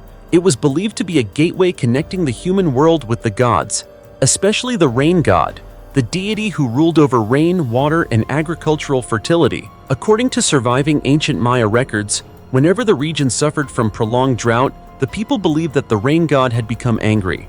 To restore fertile fields and bring rain back to the parched land, they felt compelled to perform a very special sacrificial ceremony. The offering was not an animal or a valuable possession, but a 14-year-old virgin girl. The Maya believed that the chosen girl was not being sent to her death. Instead, they thought that after entering the cenote, she would become a servant of the rain god and live forever in a world of abundance, where she would enjoy fine food, beautiful clothing, and eternal happiness.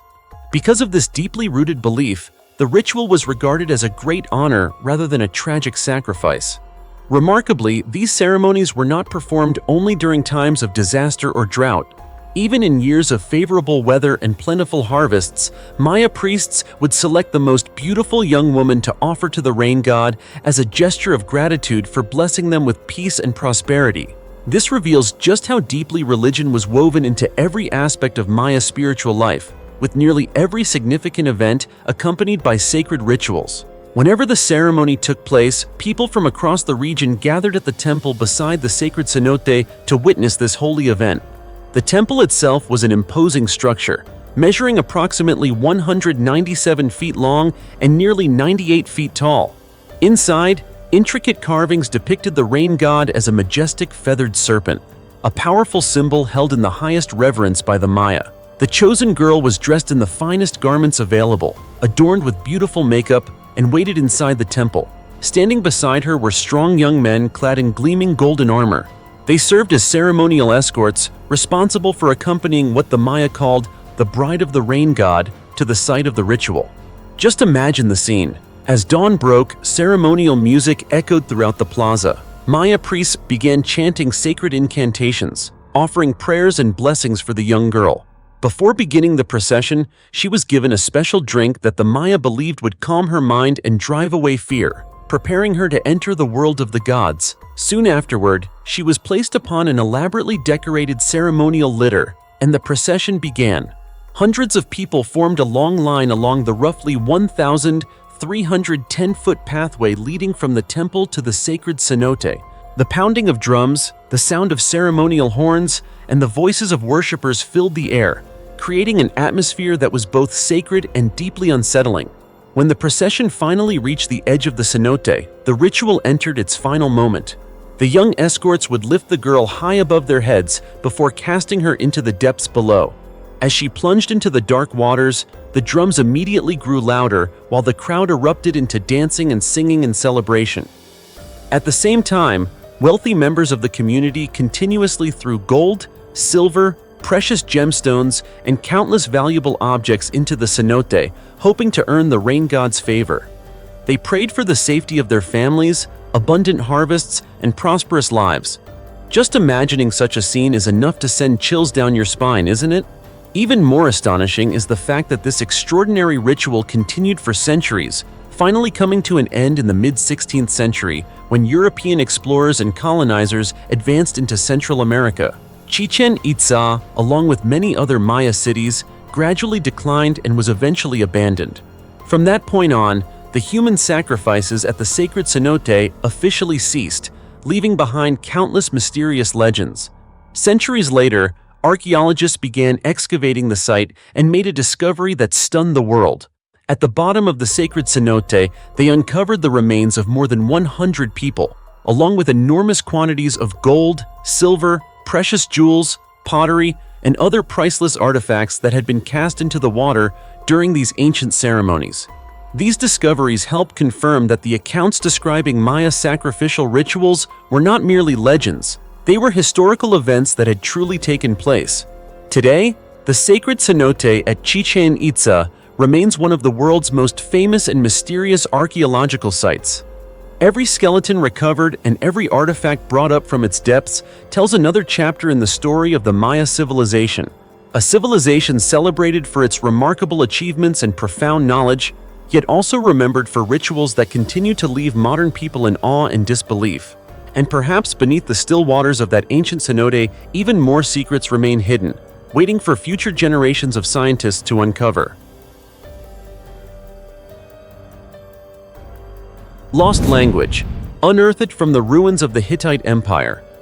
Recent excavations at the ancient city of Boğazköy Hattusha in Turkey have uncovered a clay tablet containing a previously unknown Indo-European language.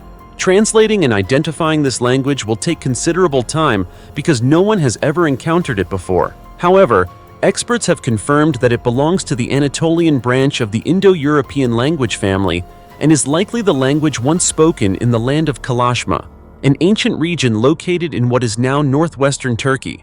Boğazköy Hattusha, a UNESCO World Heritage Site, was once the capital of the Hittite Empire during the Late Bronze Age, from approximately 1650 to 1200 BC. Excavations have been carried out at the site for more than a century, under the direction of the German Archaeological Institute. According to the University of Würzburg, since excavations first began, researchers have discovered nearly 30,000 cuneiform clay tablets. These tablets have provided the archaeological community with an extraordinary amount of information about the history, society, economy, and religious traditions of the Hittites and their neighboring civilizations. Most of the texts found on the clay tablets at the site are written in Hittite, the oldest known Indo-European language. However, this year's excavation uncovered ritual hymns written in this previously unknown language. Andreas Schochner, the director of this year's excavation, explained, "The newly discovered language is written in cuneiform. It uses the same writing system employed by the Hittites. The text is part of a longer document that begins in the Hittite language." Based on modern linguistic research, more than 3 billion people today speak Indo-European languages, a family of related languages believed to share a common prehistoric ancestor. The clay tablets discovered at Boğazköy Hattusha were all written in cuneiform, the world's oldest known writing system. Cuneiform was developed by the ancient Sumerians in Mesopotamia more than 5,000 years ago.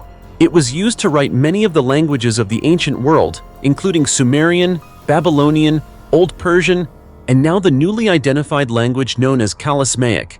The Hittite Empire reached the height of its power during the 14th century BC under the rule of King Shupalululiuma I. At its peak, the empire controlled most of the Anatolian peninsula, covering much of modern-day Turkey as well as parts of Upper Mesopotamia. It was one of the dominant powers of the Late Bronze Age before eventually being conquered by the Assyrian Empire. The Hittites may also have developed the earliest known constitutional monarchy. They are mentioned several times in the Bible as a people who lived among the ancient Israelites. Archaeologists have made several remarkable discoveries related to the Hittite Empire. Just last month, researchers uncovered the astonishingly well-preserved skeletal remains of 2 individuals from the Bronze Age Hittite Empire. The remains were found at Tavşanlı Mound, often referred to as the heart of Western Anatolia, in western Turkey. Researchers also discovered preserved traces of skin and brain tissue on the skeletons. These soft tissues survived through a process of carbonization that occurred when the bodies were exposed to extremely high temperatures. Archaeologists believe the 2 individuals were burned to death during an attack on the city, and the remains have been dated to around 1700 BC. Last year, nearly 250 hieroglyphs were also discovered at the Hattusa archaeological site inside the Yerkapa tunnel. Archaeologists believe the tunnel was most likely used for religious rituals, and the hieroglyphs are estimated to have been painted approximately 3,500 years ago. Schochner, who has studied both last year's hieroglyphic discovery and this year's Kalashmaic language discovery, said, We identified a total of 249 Anatolian hieroglyphs here, although they are not all completely different. Overall, we can divide them into 8 groups. These symbols provide new insights into the society of the time. Because they were painted rather than carved, we need to interpret them using a wider range of methods. We believe they were created quickly, which may also help us understand them more efficiently. What do you think about this incredible discovery? Let me know your thoughts in the comments below. The estate where the founder of the Roman Empire passed away. In April 2024, excavations carried out by researchers from the University of Tokyo in Japan on the northern slopes of Mount Vesuvius led to a remarkable archaeological discovery. The team uncovered part of an estate they believe was once used by Augustus, the first emperor of Rome, who ruled from 27 BC until his death in AD 14 at the age of 75. Historical records indicate that Augustus died at an estate located north of Mount Vesuvius, and that the building was later converted into a memorial honoring the emperor. However, the exact location of this estate has remained unknown. Back in the 1930s, researchers discovered the ruins of a Roman-style villa in Somma Vesuviana, a town on the northern foothills of Mount Vesuvius. At the time, the structure was initially believed to have belonged to Augustus. Mount Vesuvius, of course, is the famous volcano whose catastrophic eruption in AD 79 destroyed the Roman cities of Pompeii, Herculaneum, and several other settlements. However, when the University of Tokyo launched an excavation project at the site in 2002, archaeologists determined that the villa actually dated no earlier than the 2nd century AD. In other words, it had been built after the famous volcanic eruption. More recent excavations conducted by the Japanese research team in 2023 uncovered evidence of an even older estate buried beneath the 2nd century structure. Scientists now believe that this earlier building may have been the very estate where Emperor Augustus spent his final days and died. Radiocarbon dating, along with analysis of the volcanic pumice that covered the estate, revealed that the building remained in use during the first half of the 1st century AD. It was later buried beneath volcanic material during the eruption of Mount Vesuvius in AD 79. This marks the first time archaeological evidence of an estate associated with Augustus has been discovered north of Mount Vesuvius. Archaeologists also identified a furnace-like structure within the ruins, which may have been connected to a bathing facility. Radiocarbon dating of charcoal recovered from the structure indicates that the estate was occupied during the first half of the 1st century AD. However, the furnace appears to have fallen out of use after Emperor Augustus passed away. This finding closely matches historical accounts, which state that Augustus's estate was no longer used following his death. Although these latest discoveries provide compelling clues, researchers emphasize that much more work is needed before the site can be definitively identified as the estate where the emperor died. Even so, the recent findings challenge the long-held belief that the northern foothills of Mount Vesuvius suffered only minor damage during the AD 79 eruption and were affected far less severely than settlements to the southeast, such as Pompeii. 2,000-year-old pair of skeletons, covered in gold and precious gems, the two saints of Germany. Can you believe that inside an ancient church in Germany rest two nearly 2,000-year-old skeletons that are adorned with such breathtaking splendor they look more like legendary kings than human remains? It may sound unbelievable, because when we think of ancient skeletons, we usually imagine dusty bones buried deep beneath the earth or hidden inside forgotten tombs. But this discovery is completely different. These two skeletons were never concealed underground. Instead, they are displayed with great honor inside large glass cases, dressed in magnificent ceremonial robes embroidered with gold, decorated with countless precious gemstones, and crowned with dazzling royal crowns. It is a sight that leaves nearly every first-time visitor speechless. So who were these individuals? Why are they still honored in such an extraordinary way after nearly 2 millennia? And what has drawn thousands of visitors from around the world to see these remarkable skeletons with their own eyes? Let's uncover the answers together.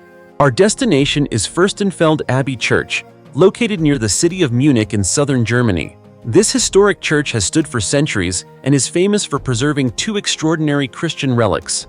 Ever since the two skeletons were brought here centuries ago for safekeeping and veneration, the church has become both a pilgrimage site for Christians and a popular destination for visitors.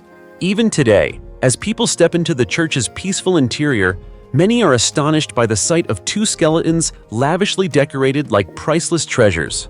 The first skeleton belongs to Saint Hyacinth of Caesarea, who is believed to have died in AD 108 at only 12 years old. What makes this relic especially striking is the beautifully crafted crown resting upon the skull and the lower jaw adorned with colorful precious gemstones. The entire skeleton is dressed in an elaborately embroidered garment woven with gold thread, creating an image that is both majestic and deeply sacred. Behind this dazzling appearance, however, lies a heartbreaking story. According to Christian tradition, Hyacinth was arrested in Rome during a period of intense persecution against Christians. The authorities demanded that he renounce his faith and worship the ancient Roman gods instead. As if that were not enough, they also forced him to eat meat that was forbidden according to his religious beliefs. Yet despite being only 12 years old, Hyacinth refused to surrender. Rather than betray his faith, he chose to endure starvation until his final breath. That extraordinary sacrifice led Christians to honor him as a symbol of unwavering faith and unshakable devotion. And if Hyacinth's story is already moving, the second skeleton carries an equally tragic fate. It belongs to Saint Clemens, who is believed to have died in Rome around AD 95.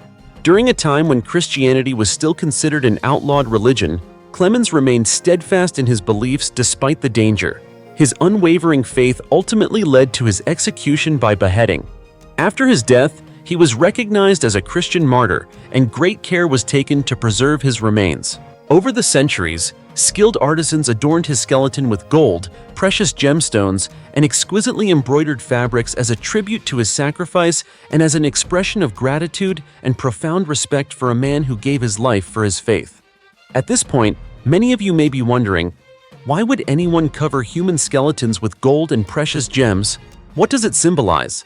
In fact, throughout much of Europe, particularly between the 16th and 18th centuries, holy relics were regarded as sacred symbols of Christianity. To believers, saints who sacrificed their lives for their faith deserved the highest possible honor. For that reason, their remains were often dressed in magnificent ceremonial garments and adorned with jewelry made of gold, silver, and precious gemstones. This lavish decoration was never intended to display wealth or luxury. Instead, it served to honor the saint's sacrifice, courage, unwavering faith, and spiritual devotion. Thanks to this remarkable tradition, the world can still admire rare and extraordinary relics like those preserved inside Fürstenfeld Abbey Church today. But these famous skeletons are only part of the story. The church itself also has a fascinating history. The church was built in the mid-13th century by Louis II, Duke of Bavaria, under the order of Pope Alexander IV. According to historical records, the construction of the church was an act of penance after Louis II was believed to have been responsible for the death of his first wife. Since then, the church has served not only as a sacred pilgrimage destination, but also as a silent witness to centuries of German history. As you can see, beneath the shimmering gold and sparkling gemstones lies far more than artistic beauty. These relics tell powerful stories of courage, sacrifice, and unwavering faith that have endured the test of time. These two skeletons are not simply nearly 2,000-year-old archaeological remains. They stand as powerful reminders of one of the most turbulent periods in Christian history, a time when people were willing to sacrifice even their own lives to defend what they believed. What about you? If you had the opportunity to visit Fürstenfeld Abbey Church and see these gold-covered, jewel-encrusted skeletons with your own eyes, what would your first reaction be? Would you feel amazement, curiosity, or deep admiration?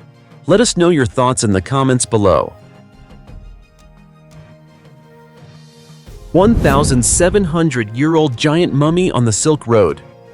Imagine one day wandering into an ancient tomb hidden deep within the barren deserts of China, only to find the body of a man standing nearly 6 feet 6 inches tall, with his thick brown hair, long beard, and even his eyelashes still astonishingly intact after more than 1,700 years.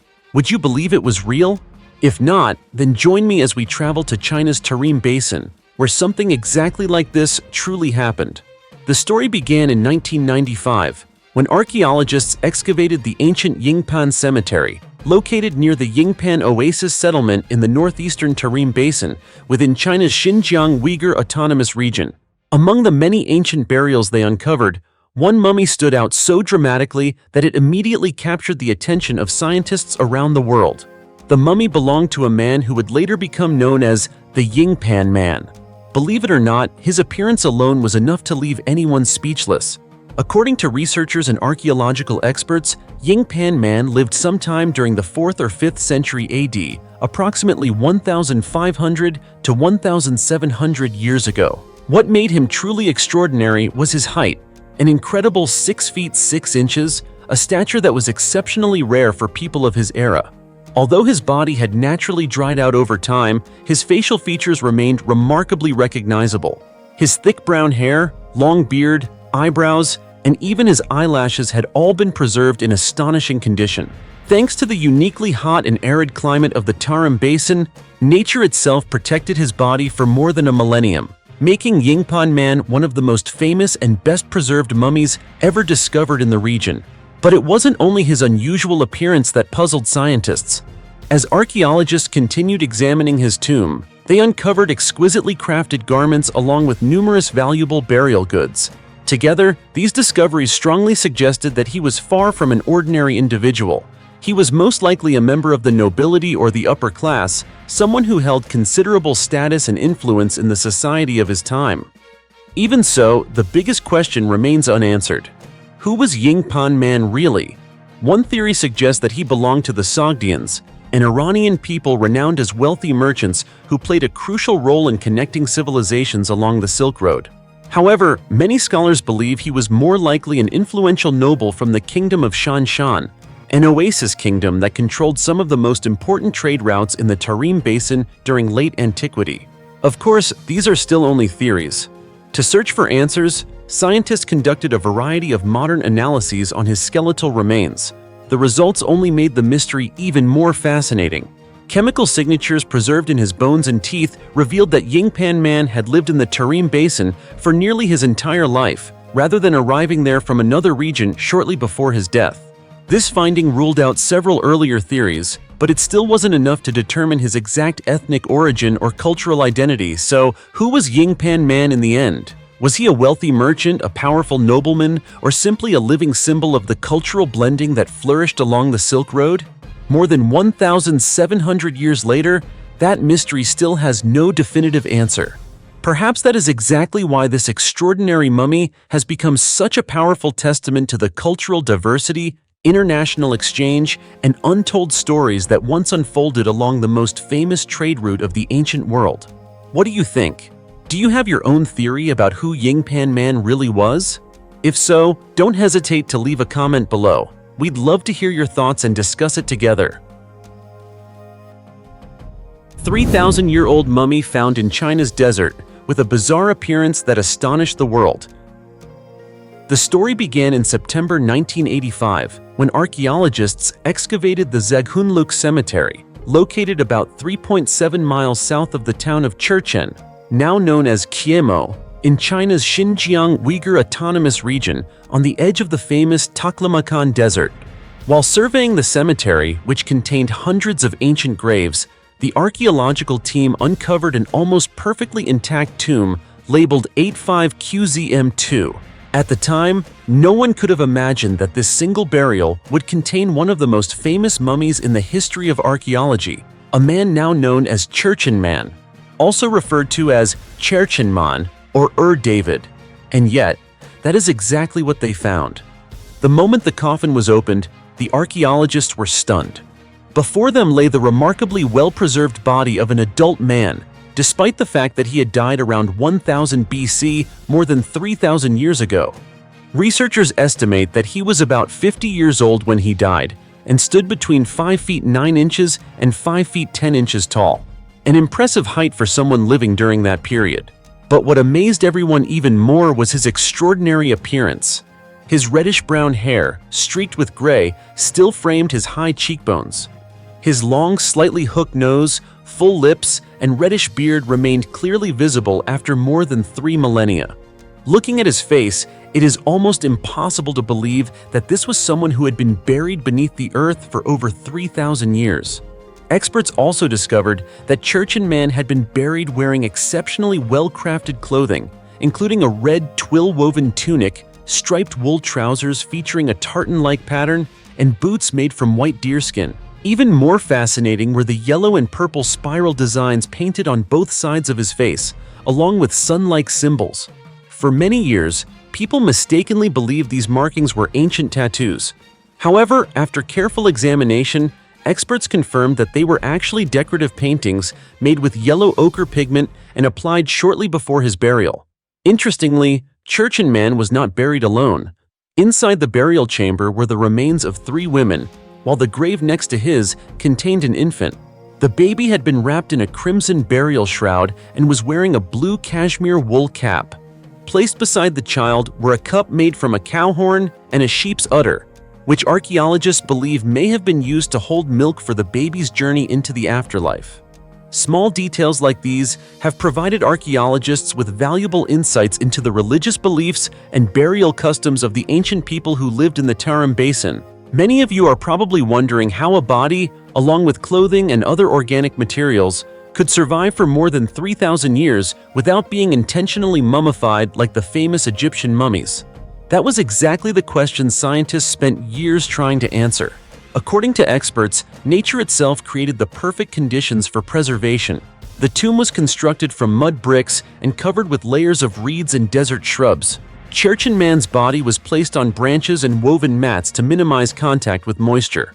His legs were bent and supported by a wooden frame, helping stabilize the body while allowing air to circulate more freely around it, slowing the natural process of decomposition. Most importantly, the entire cemetery was built on salt-rich sand in an area known locally as Tuzlukash, a name that literally means salt rock. The naturally high salt content, combined with the intensely hot, dry climate of the Tarim Basin, created an environment that was almost ideal for preserving not only human remains, but also clothing, wooden objects, textiles, and many other organic materials for thousands of years. That is precisely why, even today, Church-and-Man is regarded as one of the best-preserved Tarim mummies ever discovered. The $1 Million Mummy, that hung as a theme park prop for 66 years without anyone realizing it was a real person. Can you believe that some of history's greatest secrets weren't buried underground or hidden inside ancient pyramids and forgotten tombs? Instead, they existed quietly in plain sight, right in the middle of a place where thousands of people walked by every single day. Even more disturbing, no one realized the truth for decades. The story we're about to explore is one of the strangest and most unbelievable cases ever recorded in American history. A real human corpse was mistaken for nothing more than a decorative dummy and hung inside an amusement park for years before its true identity was discovered by pure accident. The story began in December 1976 at New Pike Amusement Park in Long Beach, California. At the time, the production crew of the hit television series The $6 Million Man arrived at the park to film a new episode. While preparing the set, the director noticed a dummy hanging from a rope that looked unusually lifelike, and honestly, a little too creepy. He asked a crew member to move it to another location, but the moment the employee touched it, one of the dummy's arms suddenly broke off. The paint and phosphorescent coating peeled away, revealing dried human skin and bone beneath. It wasn't a movie prop at all. It was a real human mummy. The crew immediately contacted the police. When officers from the Long Beach Police Department arrived and launched an investigation, the body's identity was finally uncovered. It belonged to Elmer McCurdy, a train robber who had been shot and killed in the early 20th century. Ironically, McCurdy was never the notorious outlaw or mastermind behind million-dollar heists that many people later imagined him to be. His final robbery brought him only $46 and 2 bottles of whiskey. When law enforcement surrounded him after the robbery, McCurdy reportedly declared that they would never take him alive. In the end, he was killed during the ensuing gunfight. Yet what ultimately made Elmer McCurdy famous wasn't his criminal career. It was the bizarre fate of his body after his death. With no relatives coming forward to claim his remains, McCurdy's body was embalmed with arsenic, preventing it from decomposing. Seeing that the corpse had remained remarkably well preserved, a funeral home operator came up with a way to make money from it. He posed the body standing upright inside the funeral home, placed a gun in its hand, and opened the doors to paying visitors. Anyone who wanted to see the corpse had to drop a coin into the mummy's mouth. Little by little, a human body became a money-making attraction. Over the following years, Elmer McCurdy's remains passed from one carnival operator to another, eventually ending up with traveling circuses and amusement parks. At one point, two men even pretended to be McCurdy's brothers, claiming they wanted to give him a proper burial. In reality, they simply intended to use the body as another traveling attraction, touring it across the United States. From Texas to Los Angeles, from wax museums to low-budget films, and finally to New Pike Amusement Park, McCurdy's mummy was hung up, displayed, and treated like nothing more than a decorative prop for more than 6 decades, with almost no one realizing it was an actual human body. It wasn't until December 8, 1976, when the Long Beach Police Department officially opened an investigation and transferred the remains to the Los Angeles County Coroner's Office, that the decades-long secret was finally exposed. The autopsy confirmed that the remains belonged to a real person. The cause of death was a gunshot wound, and the body had been preserved with arsenic. Just one day later, on December 9, 1976, the family of the amusement park's owner confirmed that the victim was indeed Elmer McCurdy. Finally, in 1977, after wandering across America for more than 66 years as little more than a sideshow attraction, Elmer McCurdy was given a proper burial in Guthrie, Oklahoma, near the grave of outlaw Bill Doolin. With that, one of the strangest, most unsettling, and most unbelievable journeys in the history of modern mummies finally came to an end. It truly is one of the most bizarre mummy stories ever recorded in modern history, wouldn't you agree? The 200-year-old mummy of a Vietnamese king that astonished archaeologists.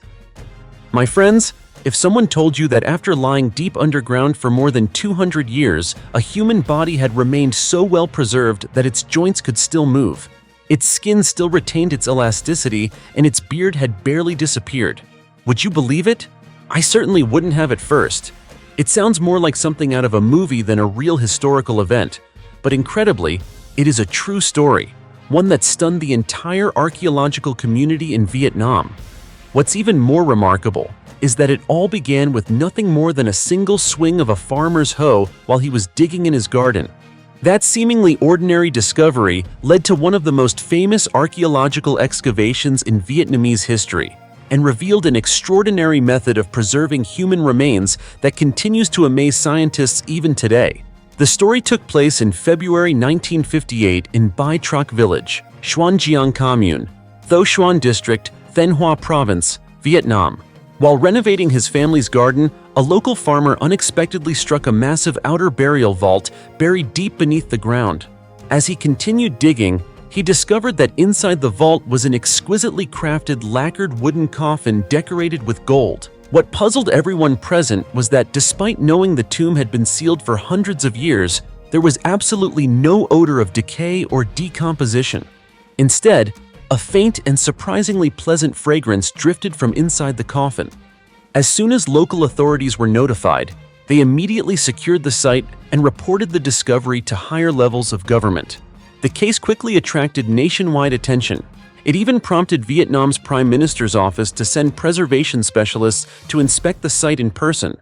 To prevent further damage, the portions of the outer burial vault that had been accidentally broken were sealed with cement, and the tomb was placed under strict local protection for several years. It was not until 1964 that an archaeological team from Vietnam's Ministry of Culture officially excavated the entire tomb and transported the intact coffin to the Vietnam History Museum for detailed study. Through careful analysis, experts discovered that the outer burial vault had been constructed from a mixture of oyster shell lime, sand, molasses, and crushed under-fired bricks. Once these materials were thoroughly mixed and tightly packed around all 6 sides of the coffin, they hardened into a solid mass remarkably similar to modern concrete, effectively sealing out air and moisture for centuries. On April 2, 1964, a special ceremony was held at the Vietnam History Museum in the presence of Prime Minister Pham Van Dong, along with many of the country's leading archaeologists and historians. When the coffin was finally opened, everyone present was left speechless. The coffin itself had been crafted from Ngok Am wood, also known as Po Mu wood, a species famous for its resistance to insects and its exceptional preservation qualities. The interior walls were lined with multiple additional layers of the same wood to create an even tighter seal. Even more remarkably, the coffin featured a double-bottom design. The space between the two bottoms had been filled with a layer of roasted rice approximately 4 inches thick. Above it rested a wooden board about 0.8 inches thick, carved with 7 circular holes arranged in the shape of the Big Dipper, a design believed to carry important spiritual and feng shui significance during that era. Yet the most astonishing discovery of all was the body itself. Experts identified the remains as those of King Le Du Tong, the 11th emperor of the restored later Le dynasty and the 22nd ruler of the later Le dynasty in Vietnamese history. His birth name was Le Duy Duong, and he was the eldest son of King Le Hai Tong. The king's body had been dressed in 18 layers of clothing and wrapped in 10 layers of burial cloth, all of which had survived in remarkably intact condition. Covering the body was a silk brocade quilt, followed by an imperial robe embroidered with 5 clawed dragons, a dragon-embroidered ceremonial cloth, and a stone tablet engraved with the words, Emperor Du Tong of the Le dynasty. This inscription definitively confirmed the identity of the individual inside the coffin. The garments also became the first complete collection of royal clothing from the Le dynasty ever preserved by the Vietnam History Museum. Even more remarkably, the king was still wearing silk socks and embroidered brocade shoes. His knees rested on a brocade pillow stuffed with cotton, while both ears had been carefully sealed with cotton wrapped in silk. Covering his face was another embroidered silk cloth decorated with a dragon. At its center was the Chinese character meaning longevity, while each of the 4 corners featured the character Wan, a sacred Buddhist symbol. One particularly fascinating detail was the king's short-cropped hair, which provided important evidence that he had shaved his head and become a Buddhist monk during the final years of his life. However, there was one detail that left everyone completely astonished. When the experts gently lifted the embroidered cloth covering the king's face, they witnessed an extraordinarily rare sight. At first, King Le Du Tong's face appeared light gray. Only after a few minutes of exposure to the air did it gradually change to the same uniform gray color as the rest of his body. Although the body had naturally shrunk over time, the joints in his arms and legs were still flexible, and his fingers could still be bent and straightened. Even more astonishing, the beard beneath his chin remained black with only a few strands of gray, while many areas of his skin still retained an incredible degree of elasticity after more than 2 centuries. To this day, no one has been able to fully explain exactly why the mummy was preserved so extraordinarily well. What we do know is that following this historic excavation, the remains of King Le Du Tong were carefully preserved in the basement of the Vietnam History Museum for 46 years, allowing researchers to continue studying them. Finally, in January 2010, the king's remains were returned to his homeland in Thanh Hoa Province, where they were reburied according to traditional Vietnamese funeral rites. The 500-year-old mummy of an Indian monk whose hair and teeth are still intact. Imagine discovering a body that is more than 500 years old, yet still has hair on its head, a full set of intact teeth, clearly visible fingernails, and skin that is simply dried out instead of decaying. Would you think it was a miracle, the result of a spiritual ritual, or the achievement of a preservation technique far ahead of its time? If you've spent countless hours wondering about the answer, then join me as we travel back to 1975 to uncover this remarkable mystery. That was the year archaeologists conducting research at Ki Gampa Monastery, also known as Ki Kai or Ki Monastery, made an astonishing discovery. Located in the Spiti Valley of Himachal Pradesh in northern India, near the Tibetan border, the monastery became the site of an incredible find: the nearly perfectly preserved body of a monk seated in the meditation posture. The remains were identified as those of Sangha Tenzin, a revered Buddhist monk who is believed to have passed away approximately 500 years ago. From the very beginning, the discovery stunned the scientific community. Why? Because this monk's remains were nothing like the Egyptian mummies wrapped in linen and treated with specialized chemicals. Instead, his skin had simply dried over time while remaining firmly attached to his body. His hair was still clearly visible, his teeth were almost completely intact, and even his fingernails remained in place, creating the uncanny impression that time itself had stopped at the very moment of his death. According to archaeologists, Ki Gampa is the largest and oldest monastery in the Spiti Valley. It has long served not only as one of the Himalayas' most important Buddhist centers, but also as a training monastery for hundreds of lamas over many centuries. Even today, about 300 monks continue to live and study there, making the discovery of such an extraordinary mummy within the monastery even more mysterious. Over the years, scientists have proposed numerous theories to explain how Sangha Tenzin's body could have remained almost perfectly preserved for half a millennium. The best-known explanations suggest that the monk underwent a process of self-mummification, sometimes referred to as natural self-preservation. This is an extraordinarily rare practice in human history and can succeed only under a combination of extremely harsh conditions, including an exceptionally dry climate, low temperatures, and an environment with almost no moisture where bacteria cannot easily survive. Unlike the famous chemical mummification techniques of ancient Egypt, some Buddhist monks in Japan and Tibet followed an entirely different path. While still alive, they began an incredibly strict spiritual discipline. Their food intake was gradually reduced until they consumed only nutrient-poor plants, slowly eliminating body fat. They completely avoided foods such as rice, barley, and beans because these could increase fat reserves, making the body more susceptible to decomposition after death. Some accounts even suggest that shortly before death, the body was carefully dried using the heat from candles placed close to the skin to remove as much remaining moisture as possible. But according to some historical records, the process did not end there.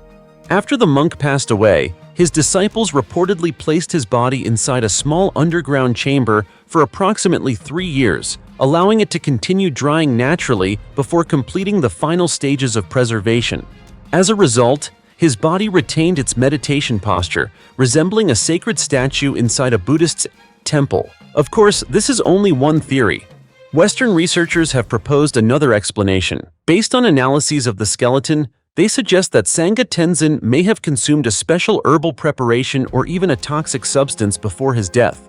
Such a substance could have inhibited bacterial growth, causing the body to gradually shrink and dry out rather than decompose in the normal way. Another group of experts believes that during the final months of his life, the monk ate and drank almost nothing, reducing his body fat and muscle mass to an absolute minimum.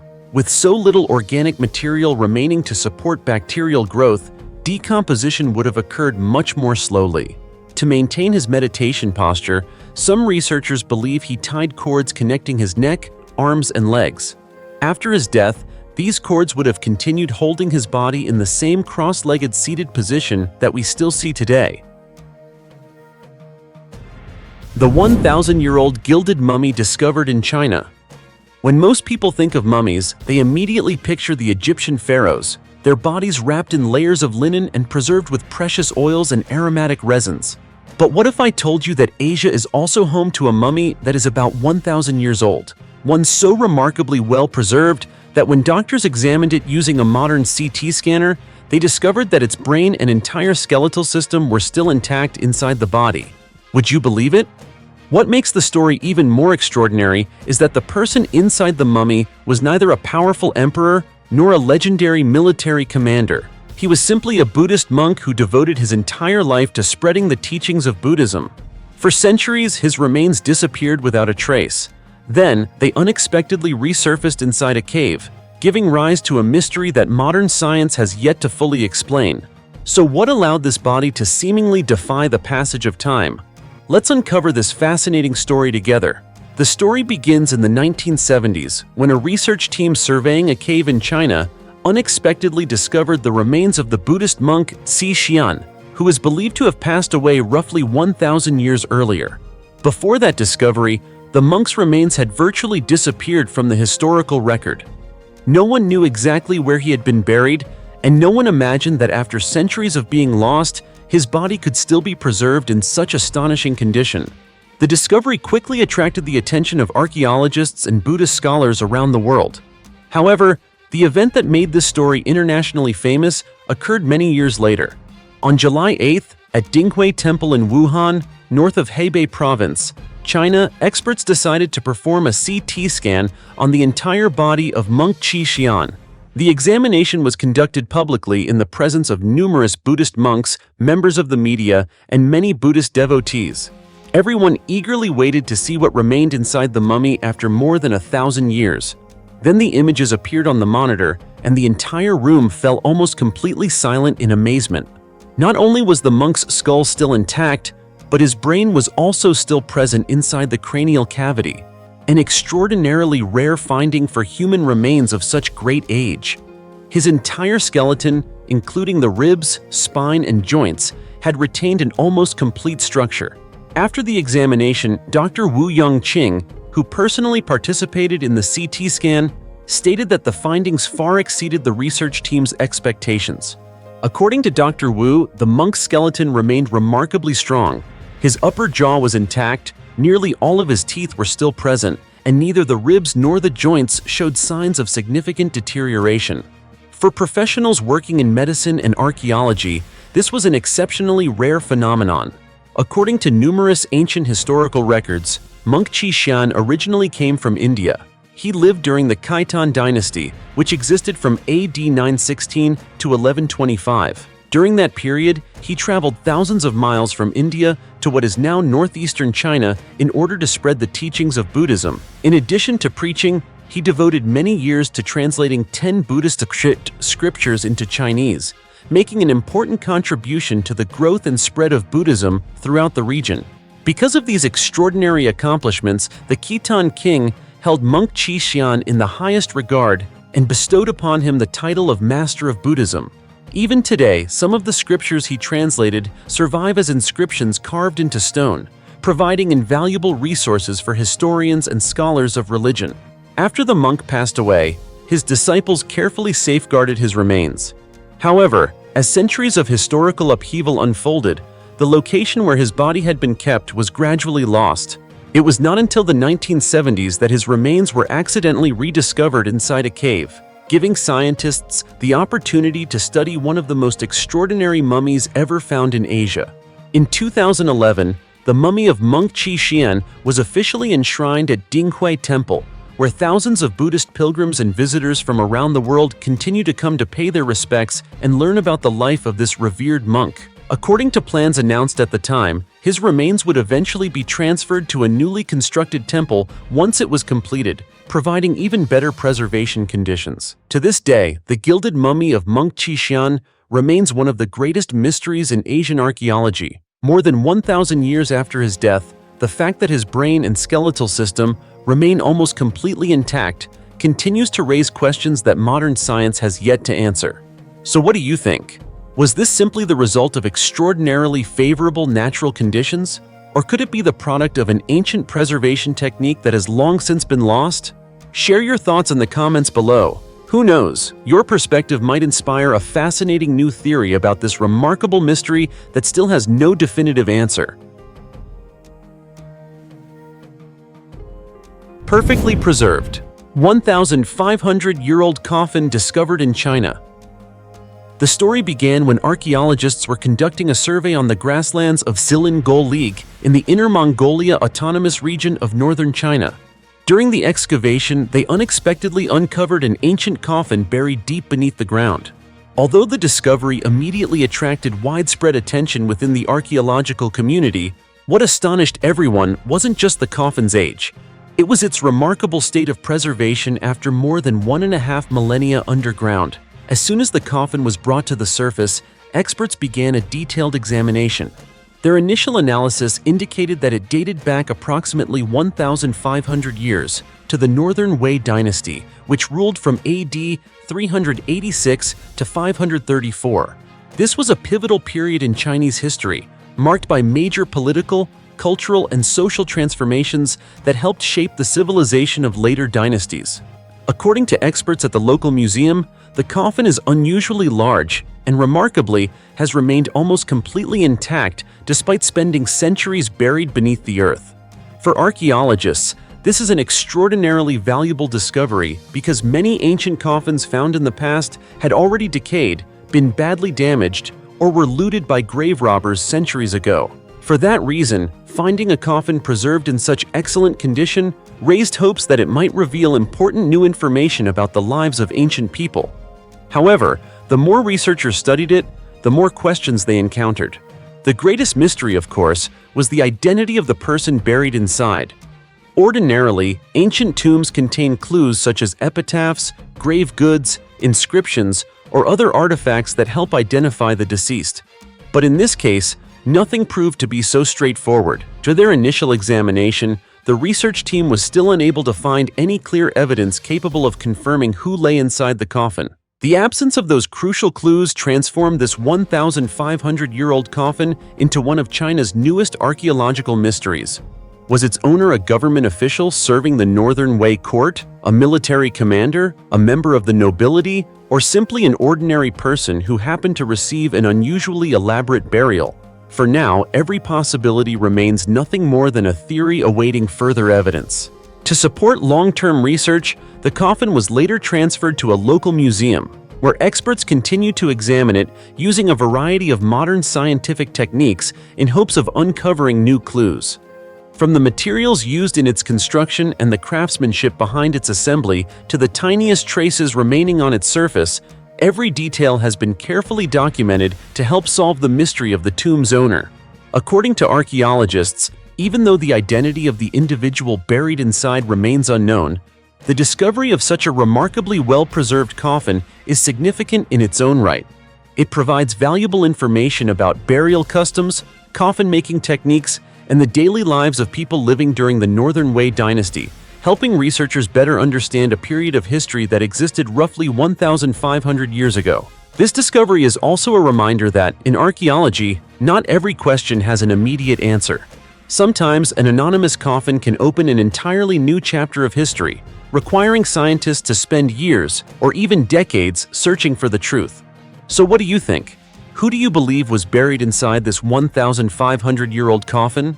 Was it a powerful figure whose name has been erased by time, or an ordinary person who unintentionally left behind one of archaeology's greatest mysteries? I'd love to hear your own theory, so be sure to share it in the comments below. 53 young women buried alive reveal a blood-soaked civilization in America. My friends, if I asked you where the most terrifying archaeological site ever discovered in the United States is, what would come to mind? Many people would probably think of ancient cemeteries or Native American burial grounds. But what if I told you there's a place that's even more mysterious and far more haunting? It was once a thriving city nearly 1,000 years ago, home to enormous earthen monuments that look remarkably similar to the pyramids of Egypt. Yet hidden beneath those massive mounds lies a secret so disturbing that it sent chills through even the most experienced archaeologists. Dozens of young women appear to have been buried alive alongside powerful men. The evidence preserved in their skeletal remains suggests that they desperately struggled to escape before being buried forever beneath the earth. The story takes place at the ancient city of Cahokia, located near Collinsville, Illinois. Cahokia was once the largest center of the Mississippian culture, home to indigenous communities that lived in North America roughly 600 to 1,000 years ago. During an archaeological excavation at the site, researchers uncovered a series of discoveries that left the archaeological community stunned. Although many mysteries surrounding the civilization remain unsolved, what was found beneath the ground revealed a society unlike any other. For many years, Cahokia has often been referred to as the mysterious ghost city. According to historical accounts, the site was already abandoned long before Christopher Columbus arrived in the Americas. Surrounding Cahokia are dozens of enormous earthen mounds shaped much like stepped pyramids. Because of this, many people have nicknamed it North America's Pyramid City. Although these structures were built from earth rather than stone like the pyramids of Egypt, their sheer scale continues to amaze researchers, demonstrating the extraordinary organizational abilities and labor force of the ancient people who built them. But the most unsettling discovery wasn't the towering mounds themselves. It was what lay hidden beneath them. Under the direction of anthropologist Timothy Ponkatat, an archaeological team excavated a large burial mound located near the center of the ancient city. As layer after layer of soil was carefully removed, they uncovered a scene that left everyone speechless. Inside the burial chamber were the remains of two middle-aged men, but the shocking part was that their bodies had been covered by the remains of 53 young women. What made the discovery even more disturbing was the position of the skeletons. Many of the women's hands were still stretched upward, their fingers curled as though they had desperately clawed at the soil in a final attempt to escape. Archaeologists believe this is compelling evidence that these young women may have been buried alive rather than interred after death. Just imagining their final moments is enough to send chills down anyone's spine. So who were they? And why did they suffer such a tragic fate? Based on the burial arrangement and the positioning of the bodies, many experts believe these young women may have been the concubines or servants of powerful leaders within Cahokian society. According to one theory, when high-ranking men died, the women who depended on them were sacrificed and buried alongside them so they could continue serving them in the afterlife. Rituals of this kind have been documented in several ancient civilizations, but the evidence uncovered at Cahokia is considered one of the clearest and most haunting examples ever discovered in North America. As you've seen, every ancient site, every mummy, and every set of human remains is another piece of the historical puzzle. They help us better understand the civilizations that once flourished, while at the same time leaving behind countless mysteries that modern science still cannot fully explain. So, which discovery did you find the most shocking, haunting, or difficult to believe? Let me know your thoughts in the comments below. And if you enjoy exploring mysterious stories from history like these, don't forget to like this video, subscribe to the Ancient History channel, and turn on notifications so you never miss our upcoming videos. Thanks for watching, and I'll see you in the next one.